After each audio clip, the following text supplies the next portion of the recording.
Hello, hello. Howdy.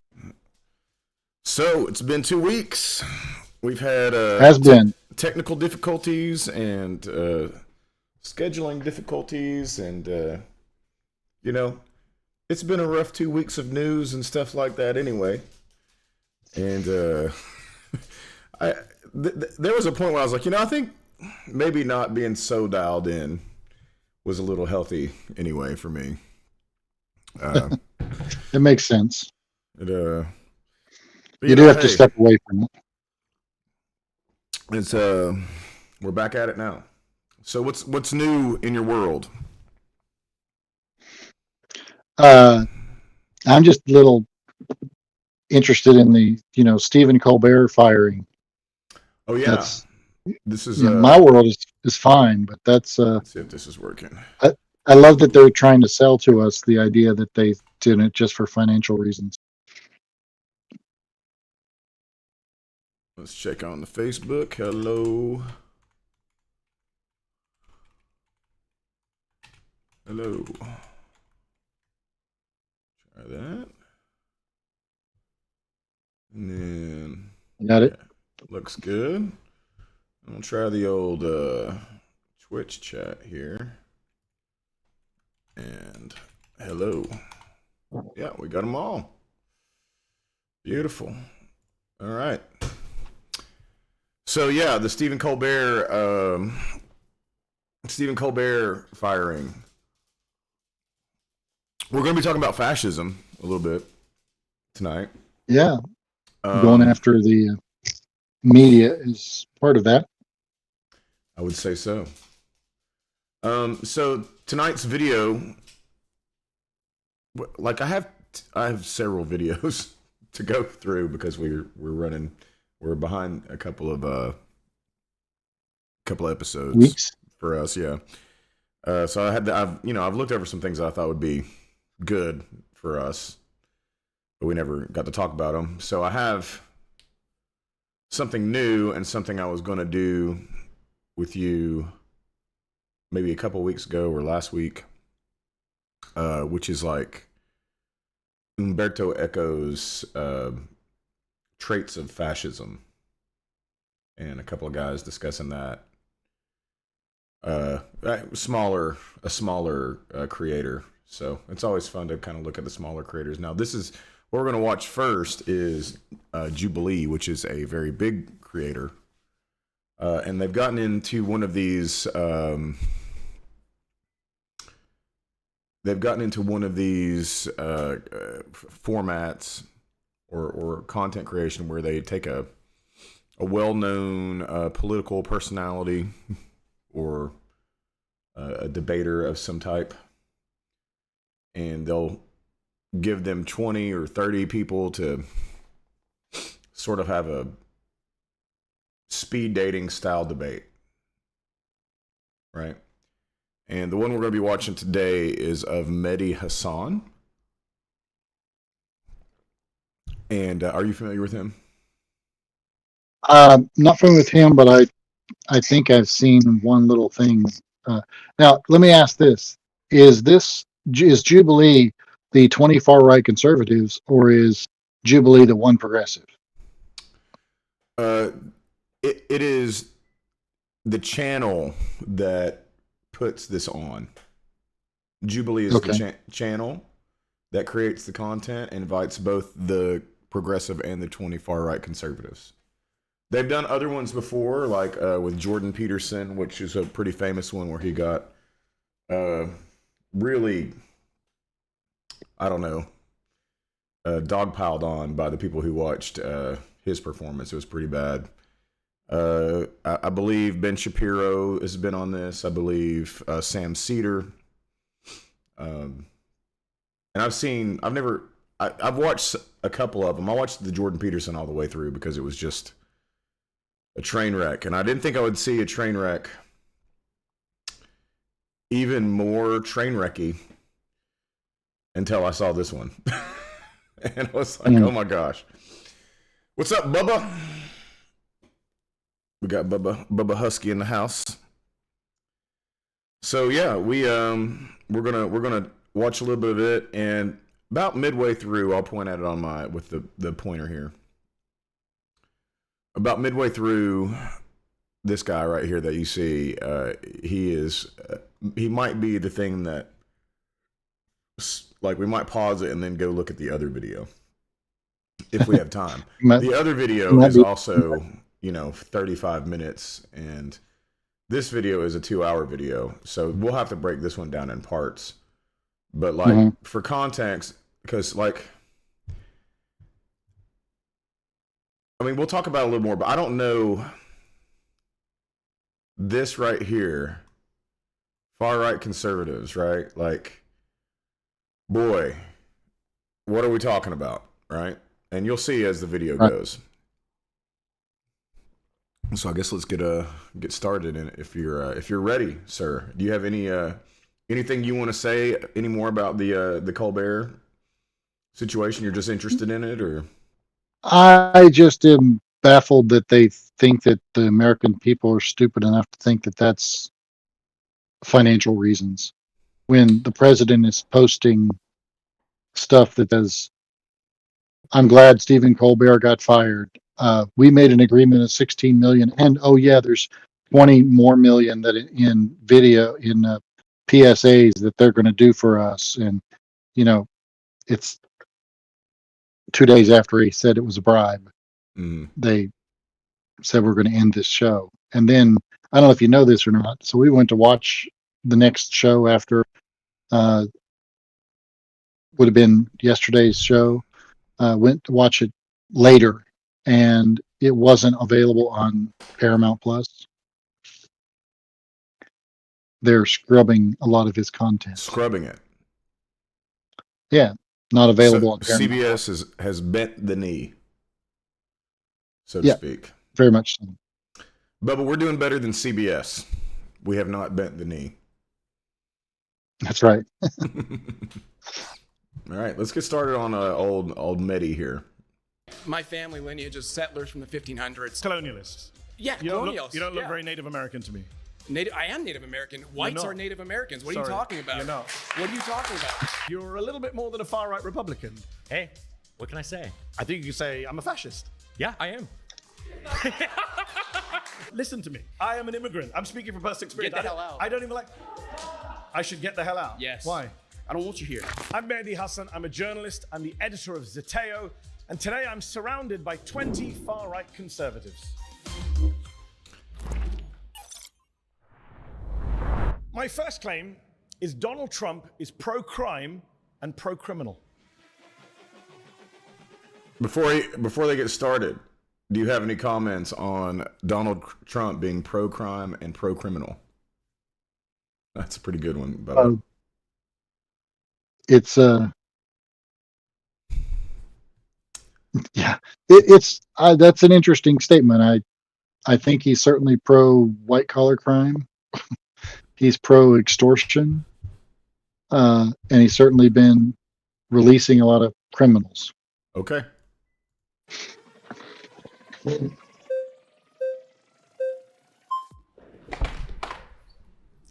Welcome. Nice to meet you. Nice to meet you. I'm Mehdi. I would just like to ask, what makes someone pro-crime versus, anti-crime? I think when you're soft on criminals, when you let criminals out of prison, when you pardon people who've assaulted police officers, you're pro-criminal. Donald Trump pardoned almost 1,600 people who were involved in January the 6th. I think 600 of them had been charged with assaulting a police officer or obstructing a police officer. 170 had pled guilty to assaulting a police officer. 70 had pled guilty to assault with a deadly weapon. J.D. Vance said, we're not going to pardon the violent criminals from January 6th. Donald Trump pardoned all of them. Are you okay with that? I would say January 6th is a very special case. I would say it's almost a climax point in history. I would just phrase the question this way. Right now in the LA protests, if they were to, just for example, they were to rush the capital of LA, I mean, they'd have to move over all the homeless people living in tents on the steps. I think he means the Capitol building. If they were managed to get into the Capitol and they were just protesting, peacefully, let's say police officers were rushing them in. They were letting them in and saying, hey, you guys can go in, like we have many testimonies that say. What about the violent ones, though? Okay, violent ones like Like What? a man named David Dempsey, a judge, a Reagan-appointed judge, sentenced him to 20 years in prison. He stomped on police officers' heads. The judge said his conduct was exceptionally egregious. He attacked police officers with flagpoles and pepper spray. Donald Trump pardoned him. There's a man named Daniel Rodriguez. He got 12 years in prison for taking a stun gun and tasing a police officer in the neck and giving him a heart attack. The judge said he was a one-man army of hate. Donald Trump pardoned him. Does that not make Trump pro-criminal? He's letting violent criminals out of prison. I would say no, it doesn't make him pro-criminal. You're okay with that? I did not say that. I said that one pardon against somebody. It was 1,600 pardons. 600 of those were people one, I guess charged one with... It's a good repeat. Gave me. I can give That you he more. came in Okay, with there. Fine. Shane And I'll say the Jenkins. exact same thing every single Then time. your argument will fall apart because it's Okay, not just go one for example it, if I go keep for it. going. Go for it then. Okay, Shane Jenkins got 7 years in prison for 9 criminal offenses, attacking police, I'm impressed he with a remembers deadly it all. weapon, destroying How government property. How do Mehdi Hassan is a mofo, as it were, as it is.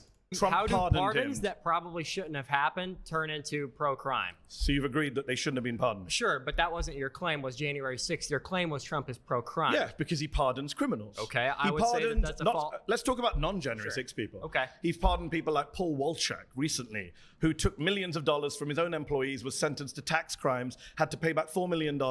Trump pardoned him. He bought himself a $2 million yacht. Why is he pardoning criminals like that? Well, I don't know. I don't think you should. I don't think really presidential pardon should be a thing at all. But I agree. I don't think that. All right, pause. That means something. You've been voted out by the majority. Please return to your seat. Thanks. All right, so there's the I like first that word, Bubba.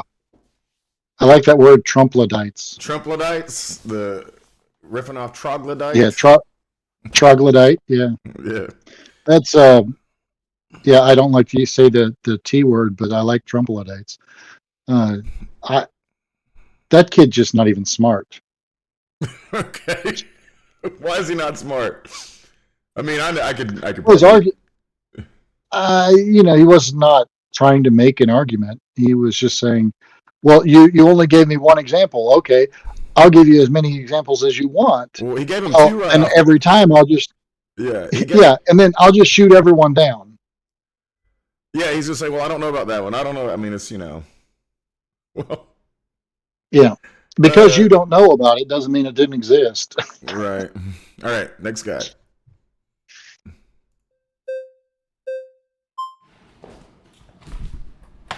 How's it going? Hey, how's it going? Mehdi. What is it? Mehdi. You're from northern UK, I guess? I'm from London, North London. Okay, fair enough. What's your ethnic background, if you don't mind my asking? My parents are from India. Okay, perfect. Just getting premise here. First of all, I want to say The premise of Donald Trump being pro-crime. No. I want to concern myself with why you care about what's happening in the U.S. first and foremost. Secondly, I want to say this: with the Should argument, US should people who live in the US not care about? Let's not interrupt each other because I have this thing. Like people know, I have this thing. I have to stay calm. Okay, so here's the thing. I am Right, Bubba. happy that he released J6. In fact, so much so that I was prepared to protest if he didn't. Okay. So when you say, are you okay that he's pro-crime? Sure, because you know what? We're changing the definition of what crime is, first and You foremost. don't think stomping on police officers' heads is a crime? I don't think it's no longer a relevant conversation anymore. You're Really? arguing. No, it's not, because you know what? Okay, have you seen the U.S. in the last 4 or 5 years? Yes, I've BLM lived protests. there for a Have you while. seen? Okay, I myself have been involved in these protests. I've seen egregious things that you couldn't even imagine. So we being have no done rules? So one of the things, like, they all will go to the BLM protests, right? Yeah, And some of them will change, for the We're changing the BLM definition of what. protests into they'll say riots, right? Like it's the BLM riots. And that's not to say Yeah, that there they wasn't don't- there were when there's like national protests, this is kind of like the way of it in some ways. But there was also a lot of documented footage of police like agitating and instigating, during those. So it was complicated. It wasn't quite the same. And then January 6th to like say this is the yin and the yang, it's not. This was a situation in where people were upset that they had lost an election, and it was. And if I'm being completely generous to my best ability for them, they were being lied to. They were. yes, absolutely. And not just by the orange one, they were being lied to by their conspiracy QAnon people, Well, they were being lied to everywhere. it was a complete circle of just like them feeding each other, in their own little echo chamber. Exactly. And gosh, I remember even like the point where people were saying stuff like Trump's going to declare martial law anytime soon, and and it was just like these guys are just not in touch with reality at all. So Yeah. But yeah, I hate when people, do that in the first place to compare like one event to the other. I mean, sure, you might compare like a riot to a riot, but in terms of like a very zoomed out position, but there was many different reasons for what was going on, And even the LA protest that was going on was the violence that was there was instigated by creating a situation that put people in a place where they were not just protesting anymore. And every peaceful protest of any scale is likely to have some folks that are not following the rules of the peaceful protest. Mm-hmm. I mean, anytime you have Yeah, a lot of people together, it doesn't matter if it's a protest. I mean, right. Notoriously, sports celebrations. There's anytime Philadelphia or to win something, something's burning. Philadelphia, yeah, they're known. I know it's hard to believe Detroit's ever won anything, but they have. So, well, I mean, there for a while, if I remember correctly, the Red Wings were pretty good. oh yeah. Until the Penguins beat them the next year. There's that Pittsburgh homer. All right, continuing. By the way, the Pirates beat Detroit tonight. Oh, so you're feeling good. Yeah, they got served by the White Sox now. They beat Detroit. So well, where are they at in the standings now? Where are the Pirates at? Oh, they're fighting White Sox for the worst team in baseball. Hopeful. The hopeful Pittsburgh fan. Yeah.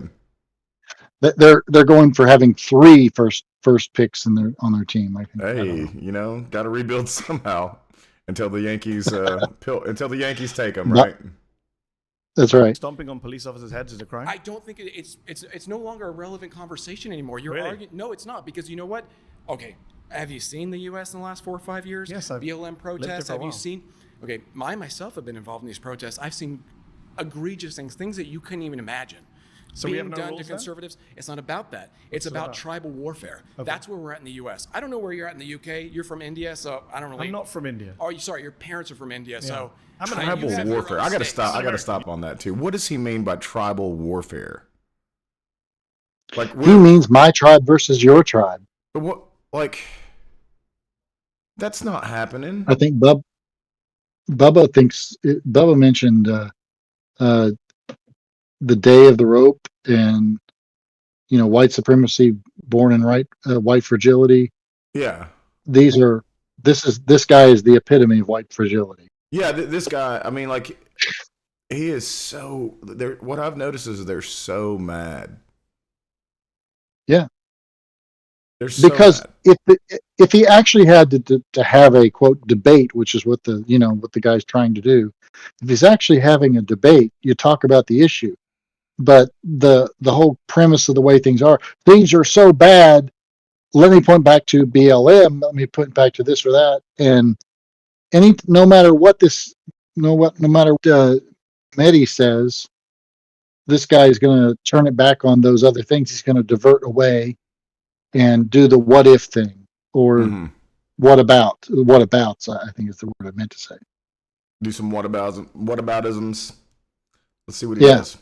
You're an American citizen? Yes. Okay, fair enough. I don't know how you got that, but fair enough.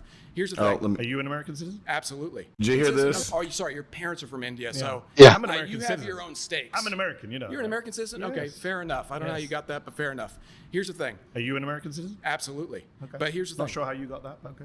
Born here. Okay. Born here, and my family lineage is settlers from the 1500s, so I have some stake in the claim here, okay? But you're a little different. So he's pro birthright citizenship, right? Do you think he's pro birthright citizenship? American to me. Native. I am Native. As long as you're white. Whites are Native Americans. What are you Sorry, talking about? You're not. Well, he's the Native American. Whites are Native Americans. Really?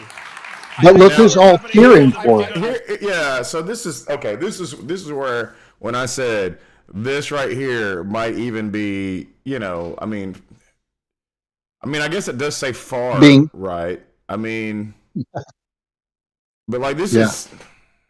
I think you're getting confused with it. I don't mind going on a tangent. But what was happening before the 1500s? Calm down. I think you're getting. What was happening before the 1500s? There was indigenous people here that came here from Asia. Do you know what indigenous means? Listen, before indigenous America, people can't come from somewhere else. Why do you ask a question if you're going to interrupt? I'm not sure if you know what the meaning of indigenous means. I do know what it means. It means they came here first, right? They came here from Asia by way of land bridge. Have an argument with Neil deGrasse Tyson or anybody else about that. I don't care. Is he an American? I genuinely don't care. Yes, he is. Okay, just checking. My point is, okay. No, let a black man be American. With me that these people. Yeah, so this is okay. So the new fascism is not your grandpa's fascism, right? I mean, it's going to have the same like.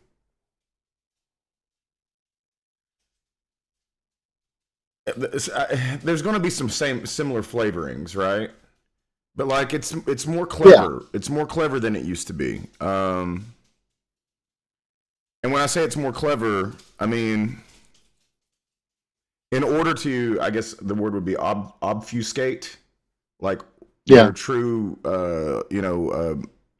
intentions or meanings. They'll allow the ones that they think are good or exceptional or like for them. Oh yeah, like rock and roll.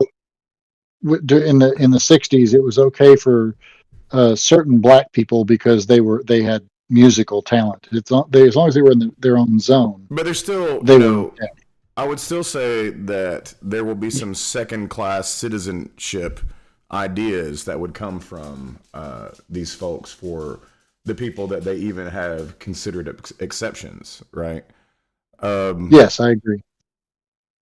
So now the focus is more like we want to maintain like the percentages, right?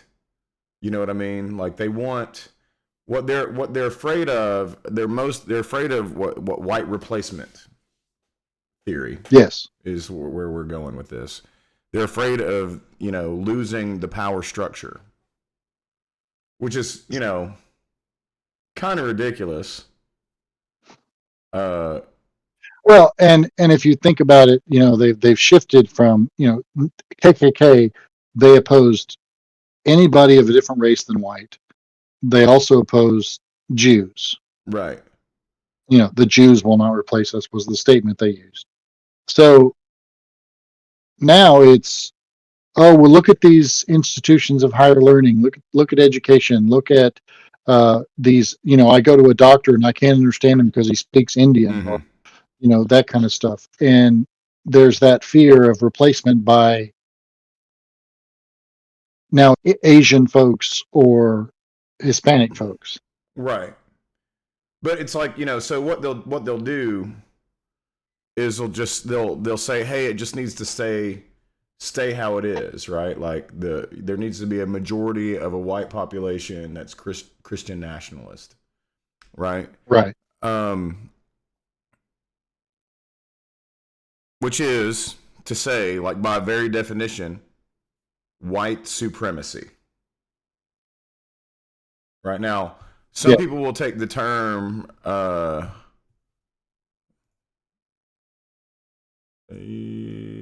it's going. Shoot. I did that. You did it again. Yeah. There we go. So, I forgot where I was at.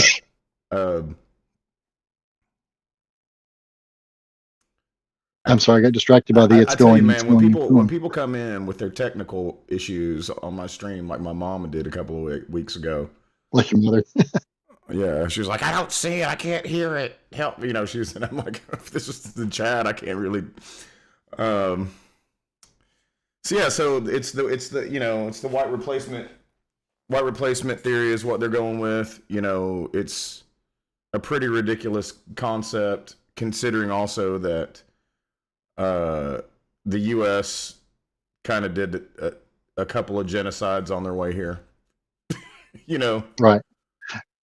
And what Bubba wrote there about replaceable people like this should feel like that. They asked for a world with no participation trophies. I'm thinking about, part of fascism is this exceptionalism. With the H guy in Germany, it was all about, you had to look like a certain thing. You had to be the right kind of German. And even though he wasn't, which is, always kind of ironic. sure. But it was this exceptionalism. We as a nation, as a species, are almost a different species than everybody else, and we're superior to everyone. And what you see in the current political climate right now is we're going back to a merit-based society. Mm-hmm.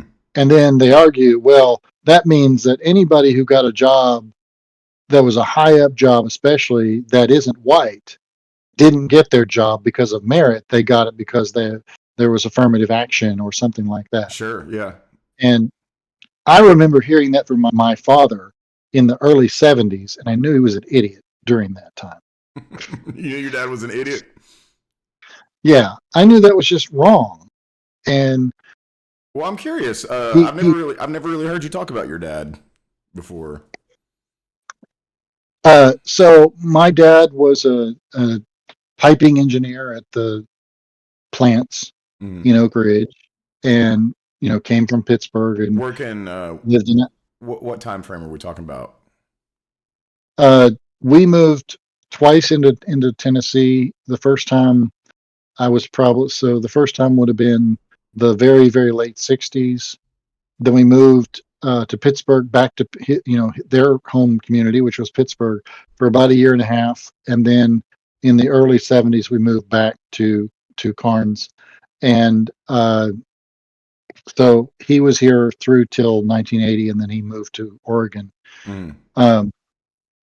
And he I just remember him. He was a superintendent. I don't really know what that meant in the job, but he would come home complaining. I remember it in the early 70s, that especially, I gotta hire this guy because he's black, and I don't know, and I can't. That means a good worker is not going to get a job because I gotta hire this guy, and it's just because he was black, he couldn't be a good worker, or and I just heard that, and it just I was like, well, that doesn't make any sense. And I remember there was an elderly man at the Trinity Church when I was there that you might remember as a short fellow with one arm. He's the only person I've known. He's the only person I've known in my entire time as a pastor or a youth director in ministry at any of the churches I've ever worked in or served at, who actually knew my father, and he backed me up on all. Oh, interesting. Yeah. And so, my father was an alcoholic. My mother didn't believe that. My father would take we go to the convenience store. He'd buy a Coke in a glass bottle, pour out a little bit of it, and then get the little bottle of bourbon and pour it into the bottle, put his thumb over it and tilt it up to mix it in between his legs in the car seat, in the front seat of the car. Wow. And if that's not alcoholic, I don't know what is. That you've got to have a drink all the time. And my father was not necessarily the best at being a human being. And then at other times he did amazing things in the community. Started 2 volunteer fire departments, and when I grew up, we had fire department in our front yard. This is why it's so complicated, relating with just on one hand, I know so many conservatives that I'm like, God, these people are kind, they do good things in the community, and then they run their mouth, and vote for like the worst people in the world, and I don't know. I just don't know what to do about that. There's a man in my church who, for many years, he lives on a farm. He doesn't operate the farm, but he has a barn with some antique equipment and antique cars and stuff like that. That's his thing. He has this little house.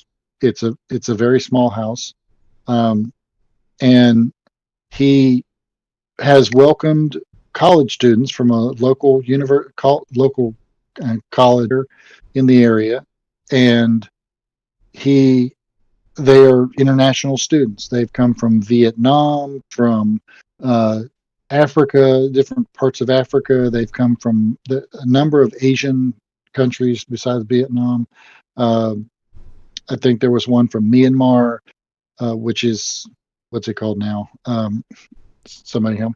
Anyway, he's had all these international students stay with him while they're in school, and he has traveled to many places in the world and done, seen a lot of things, and yet he's very much supportive of, it starts with, in my situation, it starts with American flags in the sanctuary. He's all for the Christian nationalist stuff, even though he doesn't understand what it is. Yeah, he doesn't understand what it is. And this is what Bob is saying right there. He's saying anyone can be duped. Yeah, and this guy, he got upset because somebody left the church because I was talking about a woman that I had served. She ran a restaurant around the corner of my church in southern Tennessee, and she was Hispanic, and she came to the U.S. as a child illegally. She was brought here illegally. She eventually was able to become a citizen. Her brother missed out because he turned 18 before they could get the process done.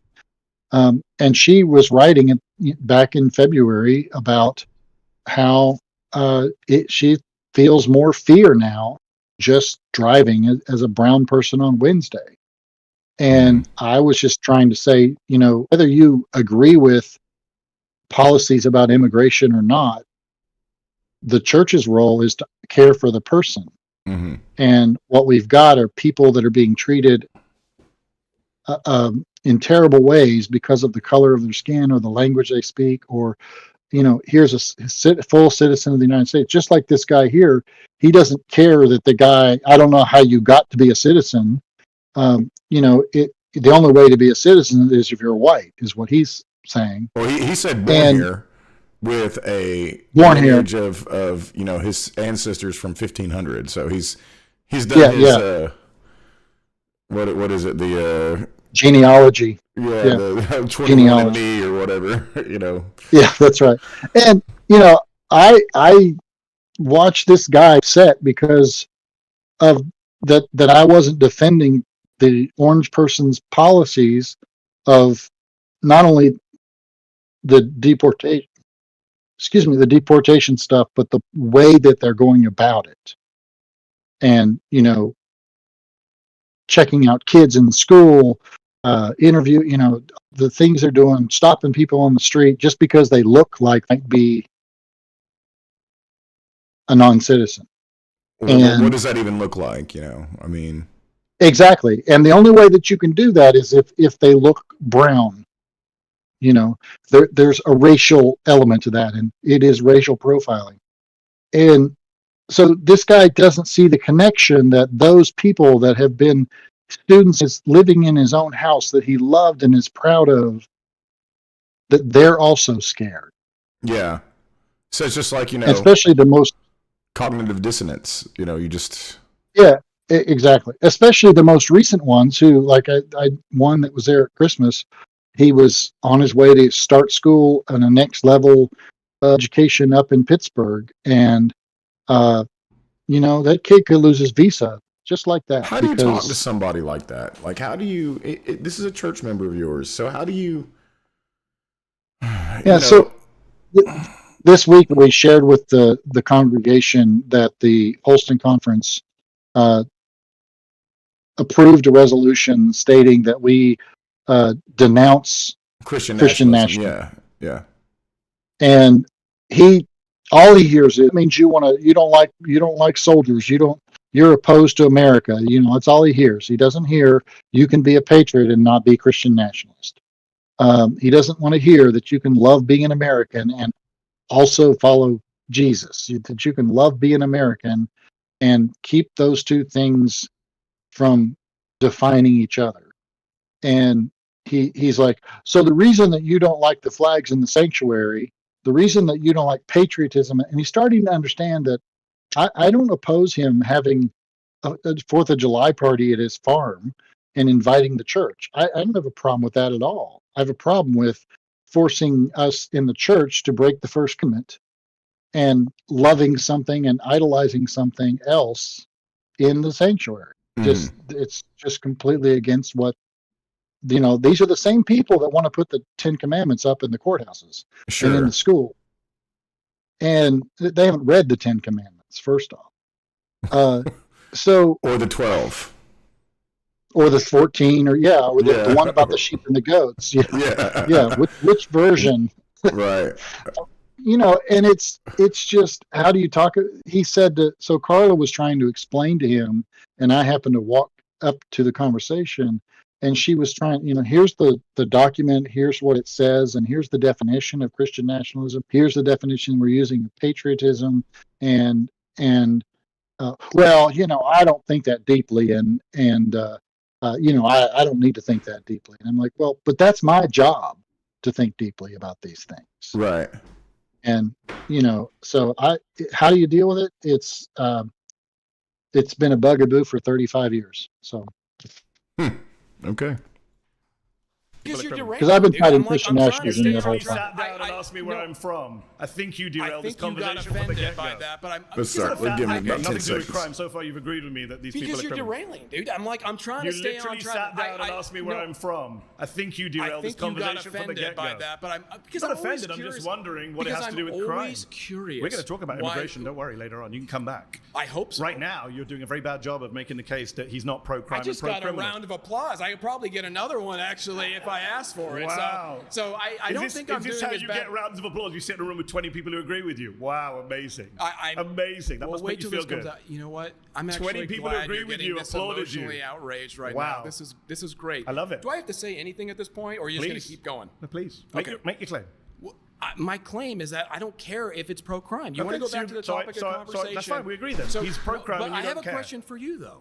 Do you care on the See this? So this is one of these things. Like, he is in agreement that Trump is pro-crime, but he just doesn't care. He's for it. And they're just openly saying this stuff. Yeah. And he's not. He hasn't said he's for it, but he. Yeah. It's just like I don't care that he's pardoning the police head stompers or the the white collar crime people that he Yeah, he actually said he supported that. Police officer shouldn't be pardoned. I think that Donald Trump shouldn't have pardoned 9 Republican members of Congress who were convicted of crimes, and I don't think Joe Biden should commit. I don't think Democrats should pardon Democrats. Fair, but I don't think you understand where we are in the U.S. then. I think I do. No, because you're arguing from a position of like a U.S. that doesn't exist anymore. Okay. We're headed towards nihilism. No laws, nothing matters. Also, very funny that he's like, talking about a U.S. that doesn't exist anymore, while at the same time, like, probably being part of a group that's like talking about like the 40s and 50s. Let's go back. Yeah, right. It's not about that. It's that conservatives for too long have been playing it safe. They've been playing by the law. They've been playing it by the law. Yes, they have. Maybe you missed the Bush presidency. Did you live here during the Bush years? Conservatives are didn't so play by concerned. the law, George W. Bush. Nor did Ronald Reagan. Let's be respectful to you. Let me finish. I'm not sure you've been that respectful, but okay. I'm trying to bring it back, so let's both bring it back. Okay. I'm conservative. Okay. Really? Let me tell you this. We do play it too safe. We've been playing it by the book for too long. Okay. At this point, gloves are off, right? The left has made their point. They're willing to do... the police force in Washington, the left? Yes! Are you kidding me? The left? Are you insane? Police officers. The police is the left now, you Billy. think those stand down. You think the LAPD are a bunch of liberal Marxists? No, but I Really? think they listen to liberal Marxists who tell them what to do. Okay. I think they listen to who signs their paychecks at the Can end I of the just day. check, because you're doing lots of little diversions. We both agree Donald Trump's pro-crime. You're just fine with it. No, Is that the position? I don't That's what you agree said with so your- far I for don't about agree with your 5 minutes. I don't agree with your definition What's of your crime. definition of crime? It doesn't Stomping matter. on a police officer's head No, is not a what- crime. That's That's your definition of crime as the keeps getting Native me out of it. American. I am Native American. If you say so. So going back to the topic at hand, we have different definitions of crime because you're That's talking convenient. about. There's a It's not criminal about- code it's in not this about country. what's It's called the convenient. U.S. Criminal Code. You know what? Let's focus That's on what what we everyone agree on. focuses I'm on. sure you and I actually agree on a Do lot we more than agree you that realize. people shouldn't stomp on police officers' heads? Can we agree on that? If I'm you don't not- agree on that, then I really think this conversation is kind of No, pointless. because first of all, you're saying what? That the police have the authority, that they're given the authority. How many flags the have to go up? authority that's been given by liberal so- I'm not 100% sure. It has to be Then you Are don't we know what a redefining- real gang is. And do we you're in a room redefine with crime? John a majority at We least, I would I'm telling you say. right now, you are gonna It be might have to be all of blown them. I open mean, if you think yeah, that my if we're going to position struggle is with the alt-right, English you language have for the no next couple idea hours, then yeah, what we'll you're up struggle. against right now. Okay. 100%. Yeah. Newsflash: the conservatives are liberal to me. Okay. Neocons, libertarians, all those mainstream people, they might as well be leftists to me. Okay. So That's he's to the, he's to the right of them by far as what he's I saying. guessed it when you said Self-proclaimed. About obeying police. Why would I give the authority to police? Do you you know think- here? Do you know here in do you America? think that- do you think Donald Trump here should in be America? pardoning 9 members of Congress you who know committed who- financial crimes? Are let you me see if pro? I can remember Are you his name pro right, because financial it's so- crime? Do Are you you know pro Thomas- financial crime? Do you All know right, who Thomas pause. Timbo is? Pause. I think the people who clapped you have voted you out. All right. Head back to your seat. You've been voted out by the majority. Nice to meet you.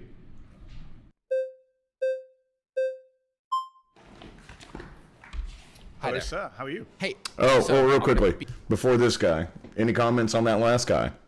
As a general assessment. He is sad. Yeah. I mean, Yeah. it's just pathetic that I don't All I right. don't know what else to say on that. Let's this guy, if I remember correctly, is not as bad, but his arguments fall apart real quickly because well, you'll see. Be as respectful about this as possible, but the truth is your claim is completely bad faith. You do not care about being anti-crime. You yourself are pro-crime. Your side is pro-crime because you're a progressive. How am I pro-crime? So I'll give you an example, right? So your side, not Donald Trump, has passed a series of laws in California. Let's go with California. It's where we are right now. It's where I'm from. I don't know. Are you from California? No. Or okay. So in California, for example, the state legislature, completely progressive, just passed a law that limits sex offender registration to 10 years. It was life before. That's pro-crime. The legislature in California, which is progressives again. So he's making a bad faith argument right off the bat, if you can tell by the fact check here. He's saying it's pro crime if you have different The tiered for tiered different based. crimes. So because you have different tiers of sex criming, like one might be streaking, Right. Yeah, that's a good point. right, and one might be something obviously much worse. So yeah, I don't know that having nuance and like a little bit of flexibility on how things are, first sex off- crimes are serious, so like we should take them serious, but like Yeah, but so let me shifting from sex crimes and that, and I'll come back to that. Remember the 3 strikes and you're out thing. mhm. Well, that meant that there were people getting life sentences for things that were not really, even though they did 3 crimes, they weren't things that multiplied upon themselves would have ever led to a life sentence. Sex offender registry. I've been, I don't know if I'm working with my wife had a friend that she met a long, long time ago who was on the sex offender registry, and he happens to live near us. And the things that he's going through, he didn't ever have contact with anybody, but it was pornography and it was child porn. And he's gone through a lot of therapy. He served time in prison. He is, and he struggles with the the impact of being on the registry.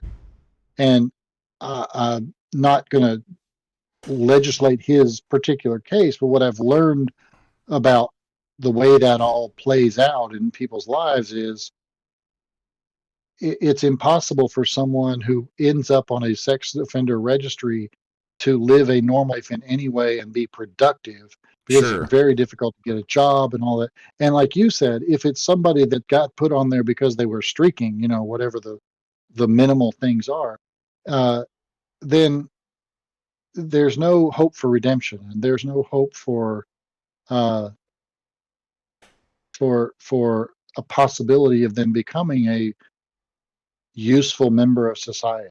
Hmm. And I mean, I have a hard time with all it. cases, yeah, absolutely, and all Like, cases aren't the same. I have a hard time with, like, if somebody was under that, I have a hard time with forgiveness there. Sure. And I'm not even suggesting that you should have a if hard I time was with that. if I was an employer, I wouldn't want to hire somebody like that. Exactly. But so I've had a few situations where somebody has come to the church, and they were looking for a place that they could call a church that was their church, Hmm. and they came to me and said, I got two of those in my personal life, and then another pastor in another church in another denomination in Chattanooga that dealt with it. And what we end up doing is there are hoops you have to go through with the law, with the what do you call it, the parole officer, so to speak, the worker that's working with that person. They have to disclose everything. They have to, and then we have to work out, okay, you're coming to the building. Mm. These are the areas of the building you're allowed to be in, and you have to be with somebody. And that Sure. somebody can't just be anybody. It has to be somebody that is registered to be that person. Right. And do you have to disclose this to the rest of your congregation? Are variations in that, is my understanding. And for instance, the person that we're dealing with here has come and sung for us. And one of the things that is helpful is that our congregation doesn't have any children, so he's never around children when he's in there. Gotcha. But I keep forgetting that but you're I like think the old that, folks church. yeah, we are the old folks church. We're one of many old folks churches. I mean, I have some people that are in their 30s. Trinity was an old folks church when I was there, and there were still families there, though. Like, it was. Yeah, there was still hope at that time. If it was hope, it was like it was dwindling. What I remember is a steady decline in population. Right. Yeah. Absolutely. Especially when I young was families. When I was there, Bob, who was the pastor at the time, Bob Edmonds, was saying to me, he said, this church is going to die if they don't do something dramatically different. And what he recommended was that they had to find a way to reach the Hispanic population. And I think they could nothing have ever happened in there. I think that they could have. We're way off subject now. We're talking about old times. Yeah. What to save it? What we would have done to save a church that I grew up in and Billy worked at. I think the lifeblood of any church is if kids want to go there. I think you're right. Yeah. And old buildings don't help. If you don't have a gym, you don't have a chance. That's not entirely true, but I think there's a great deal of truth in it. I mean, for like, or when I say a gym, I mean like. So when we had, you gotta have a place that's. Yeah, when we had lock-ins, it was kind of the worst. Because, you know, if you ever went to a lock-in, like I went to, some of my friends' lock-ins that had churches that had gyms, and it's like volleyball and dodgeball and basketball and, kickball, and like you're just constantly doing activities like that. I remember we did back then we did a did a district-wide lock-in that was over at Concord Church. And as you said, they had the gym, they had all that other stuff.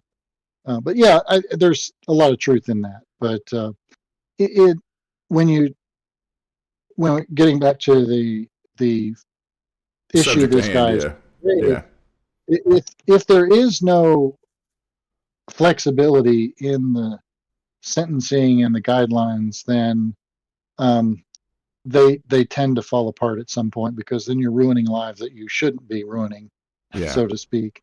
So I think that this guy, if we're speaking about what he's done here, if we're just judging the debate and his performance, he's opened up a can of worms, as they say. Now, I would say that this was probably recorded before the Justice Department said they won't be releasing the Epstein files. Right. Or the Epstein, the second phases, or what, I don't know. There's a lot to that. And it's like, okay, here we go. So let's watch him continue down this really poor decision making in his tact here. 10 years. It was life before. That's pro-crime.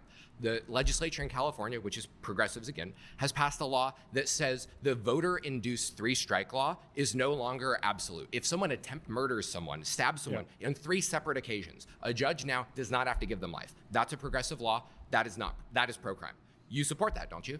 I actually don't support sex offenders coming off a list. I think they should be on for life. Okay, so you disagree with progressives. So hold on.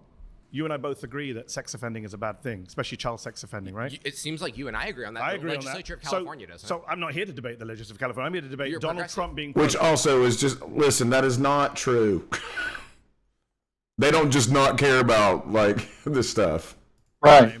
And I'm saying that Donald Trump was friends with Ghislaine Maxwell. When Ghislaine Maxwell, who's the worst child sex trafficker of our lifetime, she's serving over 20 years. Do you know Ghislaine Maxwell? Yeah, she's actually not. Jeffrey Epstein's the worst sex trafficker. He's dead. I'm talking about people alive right now. It's interesting, though, you didn't use his name, right? Wouldn't he be the one who did this? So, again, here you go. So you're the one invoking Epstein, dude. Jeffrey Epstein. I honestly feel like that maybe Hassan here did that on purpose, to say, why did you, Before he died, did an interview with Michael Wolff. He's on tape. I don't know if you've heard the tape. He says, my closest friend was Donald Trump. I was his closest friend. Elon Musk, I'm not sure if you've heard of him. He tweeted recently that Donald Trump's name is in the Epstein files. Yes. And Ghislaine Maxwell, who was the right-hand woman of Jeffrey Epstein, when she was on trial for child sex offending, which you and I are opposed to, Donald Trump stood up and said, good luck to her, I wish her well. So yeah, that makes him pro-crime and pro-criminal if he's being soft on child sex traffickers, well, you just said they like were his Epstein. Friends. He's No, I'm saying he was friends. He was friends with Epstein. You haven't seen the videos? They danced together, partied together. Epstein said I was his closest friend. He's not supported the pedophilia part. The only people supporting pedophilia that's not true. Trump gave a speech about 20 years ago where he said, Epstein's a great guy. He loves young women. A lot of them are very young. Nudge, nudge, wink, wink, laugh, laugh. So yeah, I think he's pro-crime and pro-criminal. So you think and I think he's soft on sex offenders. Do you have any friends who are criminals? Not that I know of. Certainly not child sex offenders. No, do you? No, of course not. Okay, so we're both in agreement again. So why are you defending Donald Trump? If it came out tomorrow that one of your friends was a child sex trafficker, you know what I'd do? You'd stop being friends with them. Yes. And I wouldn't say... And then I'd go on TV and I would say, oh, look, Mr. Hassan was friends with this guy 10 years ago. Therefore, he's pro-child sex trafficking. What if Mr. Hassan said, I wish them well when they're on trial? Wouldn't you ever go at me for that? You wish your friend well on trial? Yeah, child sex trafficker. Would you be mad? I wouldn't wish someone well, but that's Donald your Trump gotcha. did. That's your gotcha. It's a pretty big gotcha. He wished a friend well. So he's saying that's your gotcha. I mean, he forgets the purpose of debate. But yeah, man, he's kind of gotcha. You're the one defending it, and you're acting like Hassan. He's acting like Mehdi Hassan is the one that's crazy. This is like a gaslighting tactic. Right? Oh yeah, absolutely. Which is something that you'll see that they kind of do. Okay, he praised what you're really trying to do right now is you're trying to get back to Donald Trump on a personal level. Elon Musk says his name is... What's his policy? Oh, you want to talk policies? Yes. So when he left office in 2020, he left behind the highest murder rate for over 100 years. He left behind the highest murder? Yes. That is the most bad faith claim you could possibly make. It's a fact from the CDC data. And you know what? Here's why it's bad faith. Can I finish a sentence and then you can come back in? You're just lying to people. Donald Trump... I'm lying? Yes. Can I finish the sentence? The fun part is that the fact check showed true. That's hilarious. Gavin Newsom is more responsible for the murder rate than Donald Trump is. That's hilarious. So Donald Trump's not responsible for murder rate, but other politicians who are Democrats. Yes, because it's a state level law. That's like saying I'll say Republicans are too. State governors who are soft on crime are the ones that are responsible for murder rates. when Donald Trump left office in 2020, between 2019 and 2020, according to data from the CDC, from the FBI, from Pew Research, there's a 30% increase in the murder rate between 2019 and 2020. It was the single biggest jump in the murder rate since 1905. And who's doing so he's pro-crime who's doing the murdering? and Aren't they pro-criminal. responsible? Who's doing the murdering? The murderers. So aren't they responsible But why for the did it murder go rate? up on his watch? What? Why did it go up on his watch? Gee, He's that's very a real bad. hard. That's He's a real very bad hard at fighting crime. That's a for real hard one to Republicans. figure out, right? We shut down the whole economy during COVID. We told everyone they couldn't go out unless it was to violently protest. We didn't shut down the whole economy during COVID. There was like a couple of weeks, maybe a 3-week period where it was like sort of half in, half out. And the crime rate went down during that period. yeah. Test. We told people that if a cop tries to arrest you, that cop's probably going to get charged with murder. No, I think the pandemic had a lot to do with it. But Right, the so pandemic did he didn't cause finish that? in 2020. You know, it's funny too because like on one hand, like these are the type of people that would be like, well, the COVID economy caused the crime, and then a person on the left says, well, yeah, poverty is a thing that causes crime, and they're like, it's really something else. Finished in No, but 2020. you and yet asked why the murder rate and went yet up. if we're The going to murder play the rate what went up about game, because of you all guys these blame Joe factors. Biden for crime for years. What Joe For Biden years. actively induces policies that are pro-crime. I'm asking So you does for Donald Trump. Okay. Name the policy I'll that's name one right pro-crime. now. I'll Please, name one I've right asked now. you for like 10 minutes. I'll name Please one right do now. that. No, you haven't actually. You talked What- about some of them- California legislatures. He pardoned violent criminals That's who not- then went that's on not a policy. to Did commit he other do- crimes. You don't think releasing violent crimes into A the pardon is community? a one-time thing. What's his policy know- he has pushed? Name a law he Hold has on, signed. a pardon What is a law has he one-time signed? thing. Is a policy is not one-time That's thing. like Jimmy Carter pardoned the You draft. No, guys listen, may want to dodge January 6th, the pardons. I'm not dodging that. Then Jimmy deal with Carter. it. Did you agree okay, with I'm them? gonna right now. Do you agree with Jimmy them? Carter Do you pardoned agree with draft the pardons? dodgers. Does that mean his I don't, policy was I don't no one support has to... Jimmy Carter. Do you Okay. support the pardoning of people who went on to be prosecuted for sexually abusing a 7-year-old child, illegal gun possession, reckless homicide? Now, see, These are people there's who more bad released. faith. See, These are there's more people who bad released faith. from He prison. didn't pardon someone for sex. So this guy They went on seems arguing. like the type of debater who's learned that some arguments are bad faith. So he's trying to say He's this heard is a that. he's trying to say this is a bad faith argument, but I don't think he really knows what a bad faith argument is. He's the one doing it. Yeah, that's right. Convict That's Someone exactly rebelling right. against a government that they believe No, had they- rigged elections. That's what he pardoned them for. He didn't pardon them for No. sexual child abuse. But they were criminals who committed those crimes. He let them out, so that means Now, the crime rate goes up. So you say they're criminals because they did the crime, right? Yeah. Would you extend that to illegal immigrants that they're all criminals because they committed a crime? I have a feeling your the position Supreme is going Court. to change. Supreme Court. We're going to talk about immigration. And As this, someone who's illegally entered the United speaking States, of not a criminal, disingenuous so- arguments, we're talking about people that stomped a policeman in the head versus a person who crossed an invisible line and doesn't have their papers. Yeah. And officially it's a misdemeanor. Yeah. But like officially it's a misdemeanor. Like in terms of like the class of crime. That's so right. like, you know, Like a parking ticket. yeah. So like these are the same like if we're going to apply the logic fairly, we would say something like, okay, so should you be kicked out of the country for, you know, doing any kind of misdemeanor? Well, no, I'm a citizen. But I mean, it's like, but if it's about the crime, right? Right.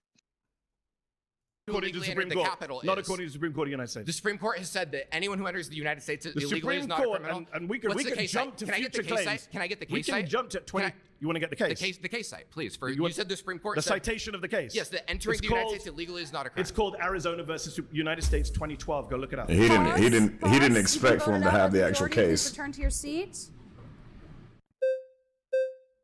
He had a notebook. Yeah, that guy was one of those guys who was just determined to be the Thanks smartest for guy in the coming. room. Appreciate you. I really just more want to get an understanding. When you say pro-criminal, what do you mean? I mean that when confronted with people who've committed criminal acts, Donald Trump has been either soft on them, friendly with them, pardoned them, and of course, let's not forget, I mean, we've got 5 minutes left. I'm surprised it hasn't come up earlier. He's a Right, convicted Bubba? criminal himself sitting in the White House. Okay, I want to 34 make sure I felony understand offenses. you correctly because Yes. I don't want to strawman you. No, You're saying I appreciate that. every time that he's been confronted, Not every time. I most didn't say times, the words every time. most times, A lot of the time. a lot of the times, Yes. he's leaned towards criminal activity. I didn't say criminal activity. He has committed crimes. Endorsed criminal. He's been indicted for Correct. 88 different criminal offenses in 4 different jurisdictions by 5 different grand juries. He was convicted himself on 34 different criminal offenses by a jury of his peers. But let's park that for a moment. Okay. Separate to his own crimes, when Right. confronted with the crimes of others, or the alleged crimes of others, for example, a Chinese crypto billionaire called right. Justin Sun, who was being investigated for market manipulation, Trump dropped the case, invited him to the golf course, Right, I get invited it. him to So the White House, plenty of examples, and the guy plenty of invested examples. $70 million in Trump's Okay, cryptocurrency. so what I want to ask you That's this. pro-crime in my so view. is it possible, because remember, the burden of proof's on you, right? You have to prove. Is it possible that all these things that he's done that supposedly make him pro-crime, is there's another reason for the doing it? There's other justification. For example, let me give an example, and then you can rebut it. The J6. Yes. Is it possible that he could have done this to unite the country, to move past, to go to a new chapter? If it's even possible. Right. It had the exact opposite effect. Is it possible he could do this to unite the country? He thought that this It's possible he could believe that it would. But yeah, no. but I mean, it's just, okay. We could say something to the effect of, he may have believed it. But then you have to say something like, only a crazy person would believe that. Exactly. You know, saying that the election was stolen A when it narcissist. wasn't. Yeah. Yeah. This is a terror. Again, so here's the problem with conservative debaters, so to speak. They're just generally wrong. Like, seriously. Possible, I think you would have to admit that there's another possibility, therefore he's not pro-crime, at least in possibility. So let me agree and disagree. Yep, okay. So I agree with you that the intent could be different. I don't think Donald Trump was sitting there saying, how can I increase the level of murders? Let me release some murderers. Right. I'm not saying he did that on January 6th. I don't think he was trying to unite the country. That's where we disagree. That's bullshit. In fact, he divided the country further. But intent doesn't really matter to my claim. If he's releasing violent criminals, Wait. it doesn't Intent matter. doesn't matter? No, he's pro-crime and pro-criminal. Well, no, but that's a big indictment to say pro-crime. That means If I'm he's confronted, for crime. I'm confronted. Well, he is, because for example, I gave an example. No. It could Can I be finish? possible. I didn't Okay, sorry, interrupt you. forgive me. You're- See, I think that this guy wants to have a semantics debate too. Like, Yeah. he's wanting to say pro-crime, like, there should be more crime. Yeah. All for it. Everything. Yeah, which, legalize murder, legalize bank robbery. I'm pro-crime in this economy, Well, have you noticed the other thing is, have you noticed in these arguments, they're always saying, show me the proof, show me the court case or whatever, and then they don't give them a chance to do that. Yeah, I mean, a lot of their strategy is, but see, I think this is kind of like, this format is slop, right? This is not, don't come here for good debate, right? We're going to get some points out of it, and why it's fun for me and you because we can pause it and we can talk about whatever,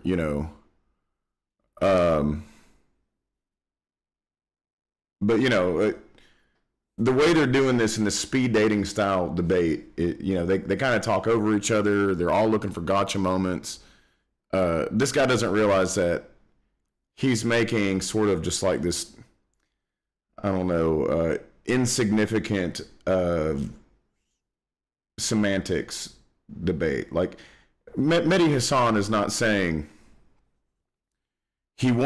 Donald Trump wants there to be a higher crime rate, therefore he's enacting policies to go easier on, like everyday criminals. But what he's saying is that he himself is a criminal and he has pardoned both people who have rioted on January 6th. He is a 34 count felon. He is accused of multiple. Now, accusation is not, Proof. Yeah. proof, but Conviction. there's quite a few accusations of sexual misconduct. You have the whole Jeffrey Epstein thing, like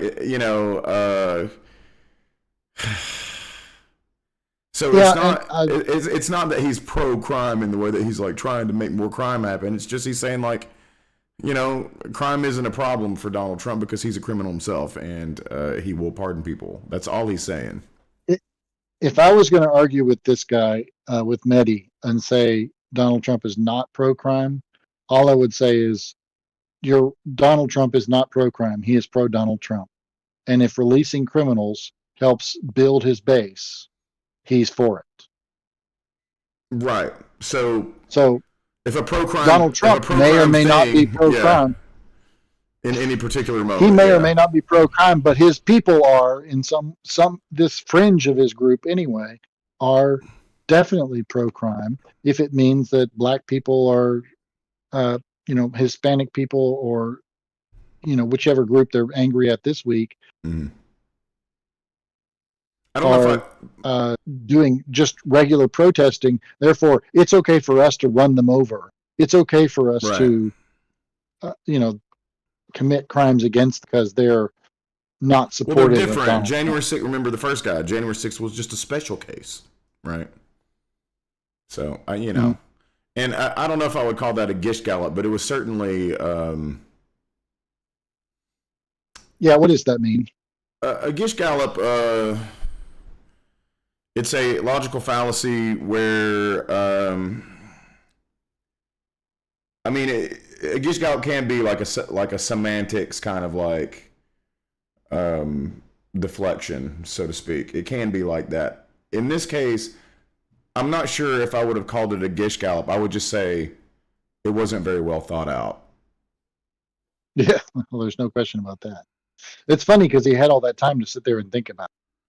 Well, you have to kind of like, again, this is speed dating, debating, right? So it's like, you have to think about what the person before you said, too. So like you kind of have to. It is funny that they have kind of a chess clock, and it'd probably be a better debate if it was actually a chess clock. Where they actually instead than talking over each other, they could boom and then boom. Yeah, more formal debates are one thing, but I would say with this particular group, I would say. Oh, I'm sorry, I got a little yawn there. With this particular group, I would say I've lost my train of thought because I yawned. Where was I at, Billy? Well, first you blame it on technical difficulties for people. The brain is the technical difficulty right now. All right. Listen, it's been a lot of gigs in the summer and drinks, so I'm losing my trains of thought. A lot of songs you got to remember, right? Oh, I say you that. It's just, let's see, here it goes. Yeah, it's just the alcohol. When people are like, here, play Copperhead Road, here's a shot, and you just, it's not a. So are there particular songs you play that song you have to drink? No, but like Copperhead Road's definitely a whiskey song, you know what I mean? So let's move on. I'm sorry, I kind of lost my train of thought, and I just kind of want to keep this thing going. This guy took a poor tact.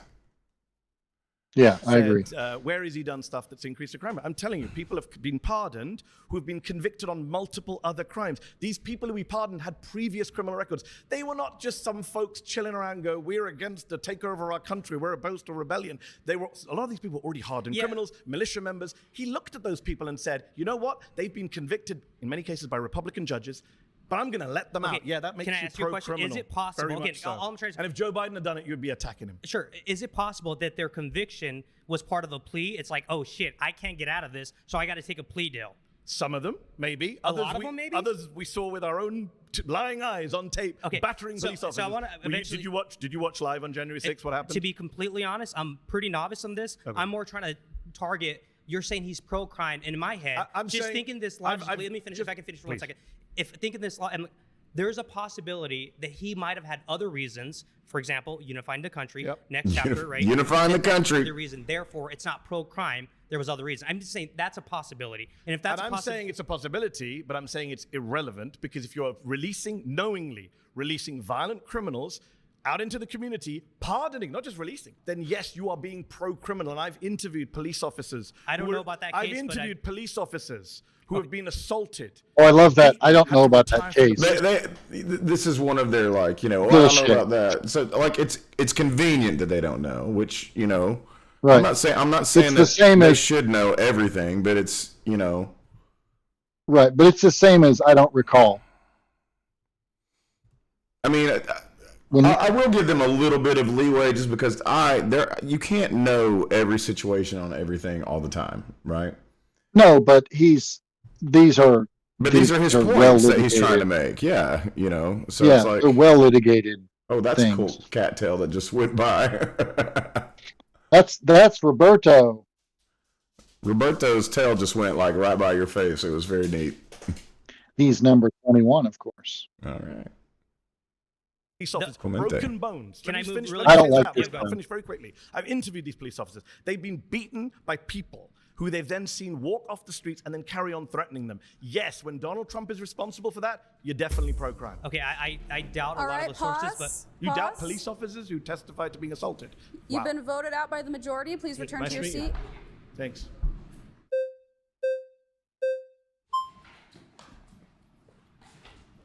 Hey, how's it going? Good. How are Nice to meet you, Mehdi. So you claim that your main claim is that Trump pardoned some people from January 6th. By the way, I was there. I saw it all firsthand. About a football field away. There's smoke in my eyes. Bloodied. It was a crazy day. Were you convicted of any crime? What does he mean by The bloodied? building. I wonder. Staying very peaceful. Yeah. But your entire claim is that he That's not pardoned. my entire claim. That's basically you keep No, bringing I it up. mentioned- All I you can- do is you bring it wanna- up. Okay, I'll mention Well, some other people. let me say this. Are you let me okay say with this. his pardoning of Paul Wolchak, who Let me stole bring money from this his up. employees? You keep talking or about 9 former pardoning. members of Congress. You That's keep my talking claim. about He pardoning. keeps pardoning criminals. That makes him You know who else pro-criminal. pardoned a big criminal? Go on. Hunter Biden was pardoned by his Yeah, I father. don't think He he should've did done crack that. cocaine. He should. This is Yeah. one of their typical And that's ones. coming up today. Like, Yeah. It's okay for Trump because somebody else did something. man, look, I don't know. I have a big problem with the whole Hunter Biden laptop story in the first place. I just don't think that there's good information out there on that. I agree. There's not any real. I mean, I still don't know what, okay, there's some scandalous stuff in there, but it's a different kind of this was like digging for dirt, and you found some, he had a prostitute and some cocaine or something, which, okay, judge away if you want to, but I mean, you're president, if you're worried about prostitution and things like that.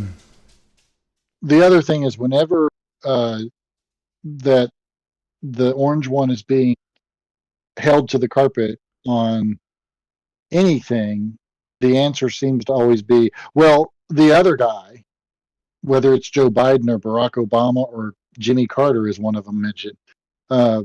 It doesn't matter what Trump does because somebody else did something that they didn't agree with. So Trump's free to do whatever he wants. Well, and listen, he's also free because the freaking Supreme Court said he's free to do whatever he wants, as long as it has some kind of pertinence to the presidential power. It needed to be, if the president thinks it was something that needed to be done, for the United States, it's illegal, basically. That's right. Yeah, and it's like going into court and saying, "Did you shoot the guy?" Well, Sam down the road shot that other guy. Well, I don't. John Wilkes Booth shot that. But that's the argument they're making. I'm innocent because somebody else did something. That's the argument they keep making when they keep bringing up Joe Biden. Yeah, but I mean, even then, it's just, to me, I felt like Hunter Biden became a target because Trump's children were. I would agree with that.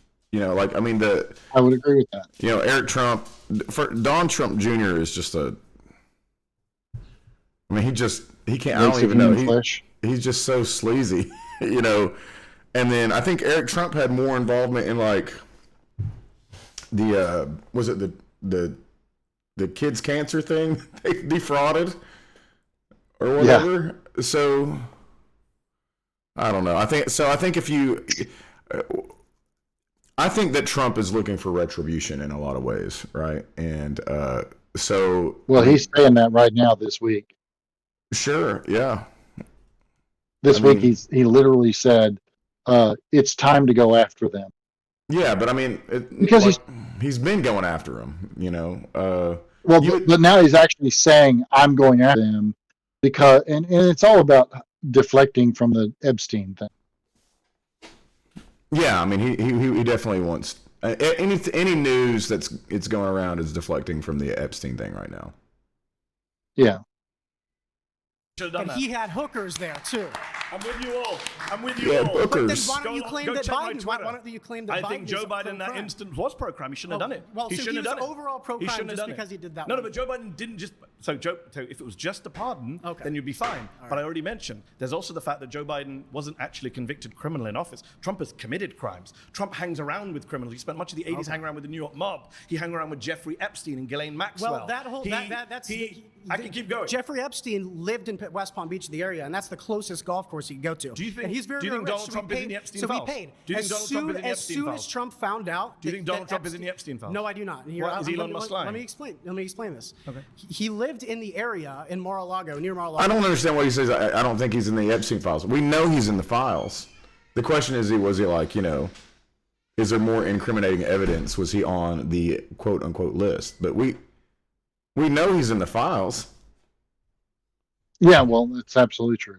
We also know that he was friends with Epstein, and this argument that he lived nearby, so he went to the nearest.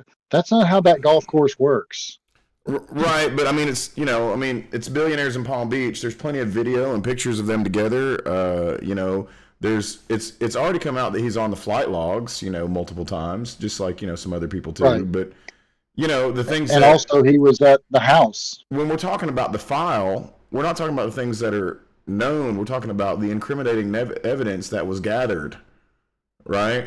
And it may not be Trump; it might be other people.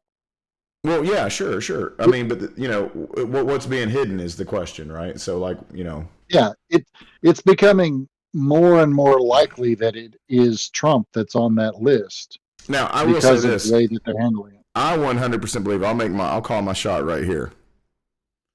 I think that in 3 to 6 months, they will have a new excuse.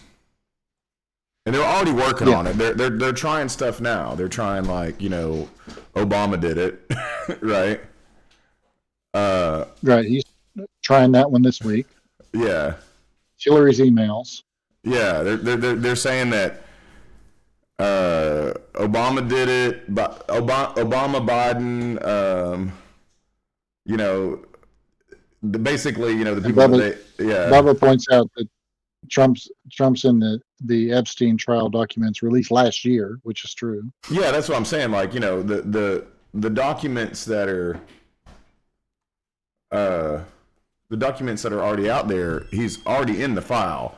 The question is there more? Yeah. And there is, according to the Wall Street Journal, there's more. Supposedly he wrote. Well, and they right that yeah. There also that was apparently a part of like a whole diary of stuff.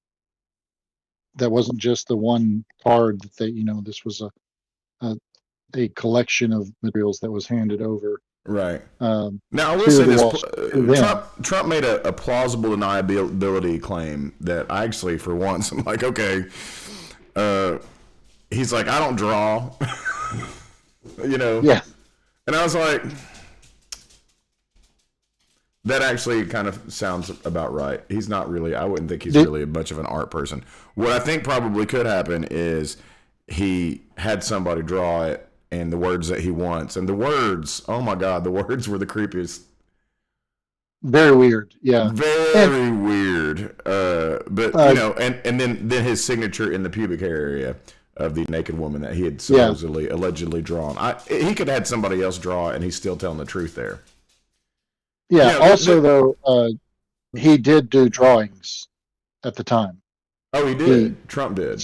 Yes.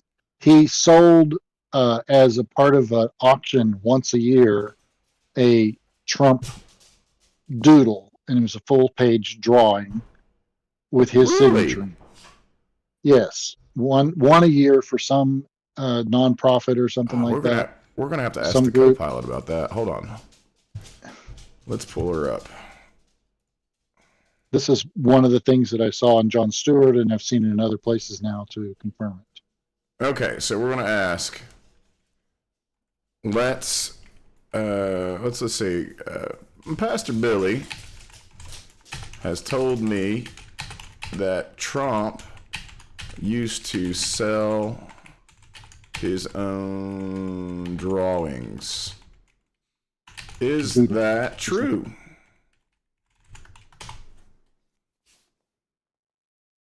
Yep, that's true, though Trump has recently denied it. There's a paper trail of his sketches being sold. Okay, so what I assumed was that, you know, and let's be clear, they're not great drawings. Well, I've not seen the drawing that was supposedly for this Epstein, but you know, his thing was like, I don't do drawings like that, and I was like, yeah, I could see. No, I do drawings of buildings and skylines. Like but at the same time, it's just like, if he were to not draw anything, I would have. Yeah, if he had not drawn anything, I would have. But now that I know that he has like a history of selling his drawings, I totally don't buy his. Now I'm back on board. Then also, that's his. some folks have argued that the other part of their argument was that he doesn't even know some of the words. They suppose this was on Newsmax. They supposedly searched for somebody searched on using AI and found nowhere in all of the statements about that Trump has done or written that he used the word enigma, which is a word that's in there. And right.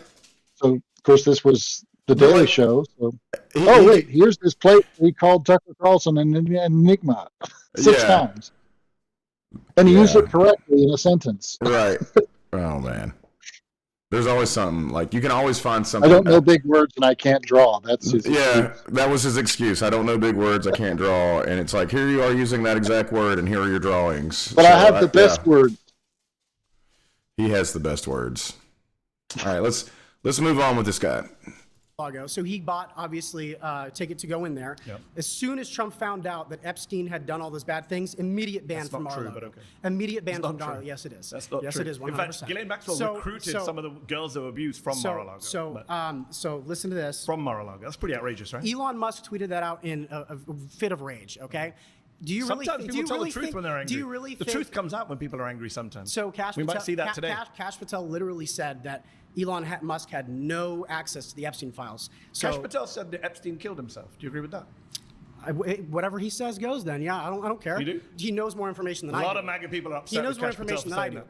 But here's the actual claim. Suddenly people are trying to vote you out because you said you agree with Cash Patel on Epstein. He knows more information than I do. Pause. That's time. Please return to your seat. Good to meet you. Yeah.